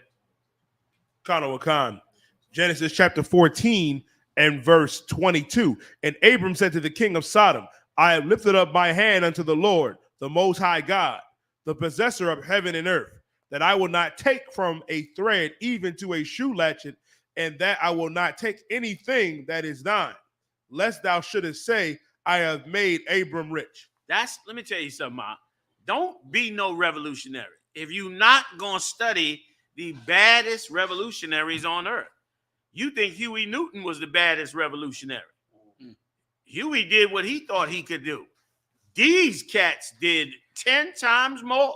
Yeah. These cats here, brother, got 4,000 and 5,000 year history records on how they handled some business, man. Read this one more time. And Abraham wasn't no joke. He went up against 5 kings. He went up and destroyed them bastards over there in Sodom and Gomorrah. He went and handled that business, man. They abused the hell out of Lot. You know what I'm saying? And was going to rape the angels. He went down there, brother, and dealt with them cats. Once again, men of God are not who you think. Right. It's not that guy in that church. It ain't that cat sashaying up in the choir. Those are not men of God. They don't carry the character, the style, the spirit, and they definitely don't have the knowledge of the Lord. Go ahead, finishing it up. Genesis chapter 14 and verse 23. That I will not take from a thread even to a shoe latchet. He said, I ain't even going to take a shoe latchet from him. And Abraham had 300 servants under him. You think he didn't need money? You try hiring 300 brothers. You need some money when you got people working for you. And Abraham had 300 cats working for him. You know he needed some money. But he said, I ain't going to touch a shoe latchet of yours. And he did it for a good reason. This is why the civil rights movement should never have included anybody else. And that's also why they've been, imagine that, for all they civil rights talk, right? Where they at for all the robbery being done to black people in the music industry? Where all them Jewish civil rights workers? Where's the Jewish civil rights protests to say we march with Martin to get these people civil rights, and y'all set up the music and television industry and robbed them right behind it? Where they at? You know why you don't hear from them? Because they benefiting from it. Yep. They're eating off of it. So that's why you can't have that inside what you're doing. Finish it up. That I will not take anything that is thine, lest thou shouldest say, I have made Abram rich. Lest you say, I made Abram rich. That's how Abram got there. You know who else did that? The Africans do that all the time when they talk about Christ. Remember, Joseph had to take Christ down to Egypt to get him free from Herod, who was trying to murder him. And when you talk to Africans that believe in Christianity, they say, see, Joseph took Jesus down to Africa. Africa helped save them. That's a total lie, because God had to deliver us from them very Africans. And because Joseph fled to Egypt, they act like, oh, we looked out for y'all. You had us in slavery 430 years. Used and abused and destroyed us. And then one act of us just running down to their land, you act like, now, all things is beautiful. No, all things is not beautiful. Every nation gonna get its punishment for how it mishandled the Lord's chosen people, man. You understand what I'm saying? But Abraham knew how to go to war. He knew not to take no heathens, and he also knew to not take any of the spoils from them. And brother, that's a strong leader, because them cats that went down there and did all that killing. They was like, "What's up? We gonna get put on. What's up?" Yeah. Abraham said, "Don't nobody touch nothing. We ain't taking nothing with us." I think he did let the young men take some spoil. He might have let them later on, right? That sound right. Yeah, that's yeah. Go ahead. He did let them get something of it. Go ahead. Khan, verse 24. Save only that which the young men have eaten, and the portion of the men which went with me. And Nor, Escor, and Manir, let them take their portion. Right. He let them get their portion because, of course, they was working. So he gave them their portion, but he said, nah, man, you ain't giving me. I ain't taking nothing, not even a shoelace. Like, that's a man of integrity, man. That's a man that knows how to handle it. And that's why the civil rights movement is a mess right now, because the civil rights, now credit has to be given to the very people that enslaved you. Right. Right or wrong. You had Catholic priests down there, so-called Jewish rabbis, all that you had down there, and now they got to have credit for you getting the civil rights movement in, when it should have been a pure credit to blacks, Latinos, and Native Indians, and it should have been something you could stand on. And it's also why it's so a big tool, and I'm going to finish with this, why it's such a big tool used against us to say we all should be together. Like, damn, they're like, since we all was together in the civil rights movement, brother, that's how we got the civil rights movement passed. When you could have got it passed by yourself. You could have got it passed if the day that you walked off them buses, you never went back on them buses. You could have still got it passed. They had to pass the civil rights movement. You were growing too much. You was doctors, lawyers, HBCUs was blowing up. You was businessmen. Black Wall Street in Tulsa, Black Wall Street in Durham, North Carolina. You would blow C.J. Walker in no, she was in where was she at? Before she went to Harlem, she was out in I forgot. She was in Capacia City, I believe. Indianapolis. I could be wrong on that. But you had all these brothers and sisters growing. They had to do it. You had the push cart workers. They had to do it. Louisiana, my bad. You had the push cart workers. They knew what was happening. You was helping yourself out of the gutter. And they joined in. And then when all the smoke cleared, they got all the benefits. And to show you, if I could, last point, and to show you how brainwashed and blind we are. The Jewish man fought for integration into them schools. He protest, march. What was the name of that group that Martin Luther King and them had? The young something, young people something. No, not freedom fight, but it was like the young people's poverty something or something. He had a whole movement of young people. They're the ones that did them sit-ins. Those was young students, and they had a name for them. I forget the name off the top of my head.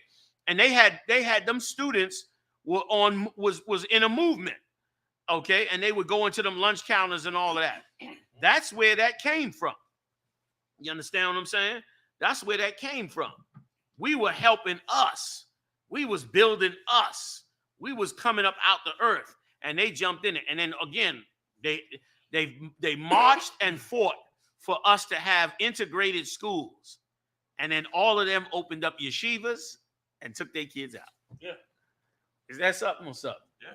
Like you go back to the 70s and in the 60s, they didn't have yeshivas all over. White Jewish kids had to go to school with everybody else. But they turned around and made yeshivas, took their kids out of school, just as you were getting what is it? The integration for schools. I forget the name of it. the whole busing thing, a mistake. We have a right to be Jews, and I can't wait till we got the yeshivas. You know what I mean? I can't wait till we can be like they are. You walk in their yeshiva, it ain't but one nationality up in there. Yeah. And, you know what I mean? And dare you ever try to say they got to integrate. They'll laugh at you. They'll laugh at you, man. And they, the yeshivas is, great. They kids learning everything. And as they learning everything, they ain't got no interference. Ain't no interference from nothing. They straight learning it and growing up and going on to bigger and better things. But we scared to death to do that for ourselves, but we better, man. What else? Any announcements? Was that it on that? Any announcements? The usual ones, Passover. Same with you. Yeah, Passover coming up. Y'all check us out, ISUPK.com. Pay your $200, man. Hey, listen, support the truth, ISUPK.com. Get your money into the school, man. And listen, for all the brothers that's performing, because a couple brothers was like, what's going on, General? Is you going to make it free? We going to lose out? You're not losing out, okay? I'm ensuring that them tickets get sold. That was what I was doing. I was ensuring that them tickets got sold, ensuring that them funds came in. All the brothers performing, man, you're going to be taken care of, based on your ticket sales. So get out there and get them tickets sold so y'all can go on and get up in there in the black party. But a whole host of them tickets was already taken care of, man. And brothers and sisters is donating. Big shout out to everybody who would not let me buy the tickets and start sending the funds in. The funds already coming in. Big shout out to all of y'all for doing that as well, man. All of this is done to help enrich and empower the brothers and sisters in the truth. Like, we need more of us, more of our world, more of our clothing, more of our music, more of our culture, more of our teaching. Everybody else is doing it. And the beautiful part about this, you do not, like General Mayat brought out earlier, you don't got to go to no other nation no more to share. We ain't sharing this part. Certain things we got to work together with everybody on. That's just part of business and life in the world. But everything you don't got to, like, why everybody else got their own God and you got a God from somebody else? You know what I'm saying? That don't make any sense. You know what I mean? And there's nothing wrong with it. Everybody else's nation has got their own God. Wake up, learn the truth. Get back to you. You need to be in your peaceful, so-called peaceful place. You ain't in a peaceful place. You stressed out. You're precious high. You shooting each other. You paranoid. You can't get to school. You confused. You don't know what sex you are. You under all kind of madness when you need to come back to be just who you are. You need to be the real you, the authentic you. You understand? That makes you. There's, Salaki for running on. There's roads to success for everybody. But there's only one road for each individual group. And for you, there is no other road but being who you are. Who are you? I'll tell you. And then you can research it for yourself. You the 12 lost tribes of the children of Israel. That's who you are. Royal seed. The royal seed. Greatest. Damn right. The greatest, like Mike just brought out. Salt of the earth, sir. Salt of the earth. So I want to thank the heavy hitters in the building, General Muhammad, General Mike Olive, General Hazai Young, Officer Maran Yedaya in the building, man, holding it down with various. Saturday, Mashak and them, they got a Nathak and Kahan and Kapash. They got a nice show going on Saturday night on this same channel, man. Monday night, we back here every Monday night. I'll be doing a little solo on Wednesday, Lord allow. And we'll be getting it on. I'll see y'all next time live on the UPK, fam. Shalom. Yeah. Talking about the Shalam Israel. And when I mean Israel, I'm talking about the Black, Hispanic, and Native Indians. The Lord's 54th annual Passover is going down again this year, sundown, April 1st at 500 South Salisbury Street in Raleigh, North Carolina at the Downtown Conventional Center. It's got enough room for all of us. The Lord's 54th annual Passover. Last year, brothers and sisters showed up from all over the world, rocking ancient garments and glorious apparel in order to serve the Most High in Christ. Now, it's that time again. Commander General Yahanna's putting out the decree for all brothers and sisters to show up sundown, April 1st in Raleigh, North Carolina. But before then, Thursday, it's going down at the Durham Armory, our annual all-black party.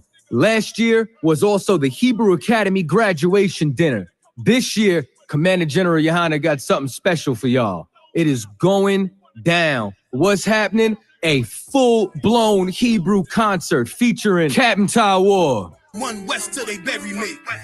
I'm one west till they bury me. Captain Akkad. Captain I ain't never Katazai. had no genie, just black hoodies and beanies. Officer Danya Allah. I'm top 3. The only thing is I'm not 2 and I'm not. And many more will be performing on stage that evening. Join us at the Sheraton in Raleigh, the hotel right downtown. It's at 421 South Salisbury. The Passover is right up the block at the convention center, literally within walking distance. Make sure you pull up. You do not want to miss out on this here opportunity. You understand? This is a luxurious hotel filled with amenities for brothers and sisters.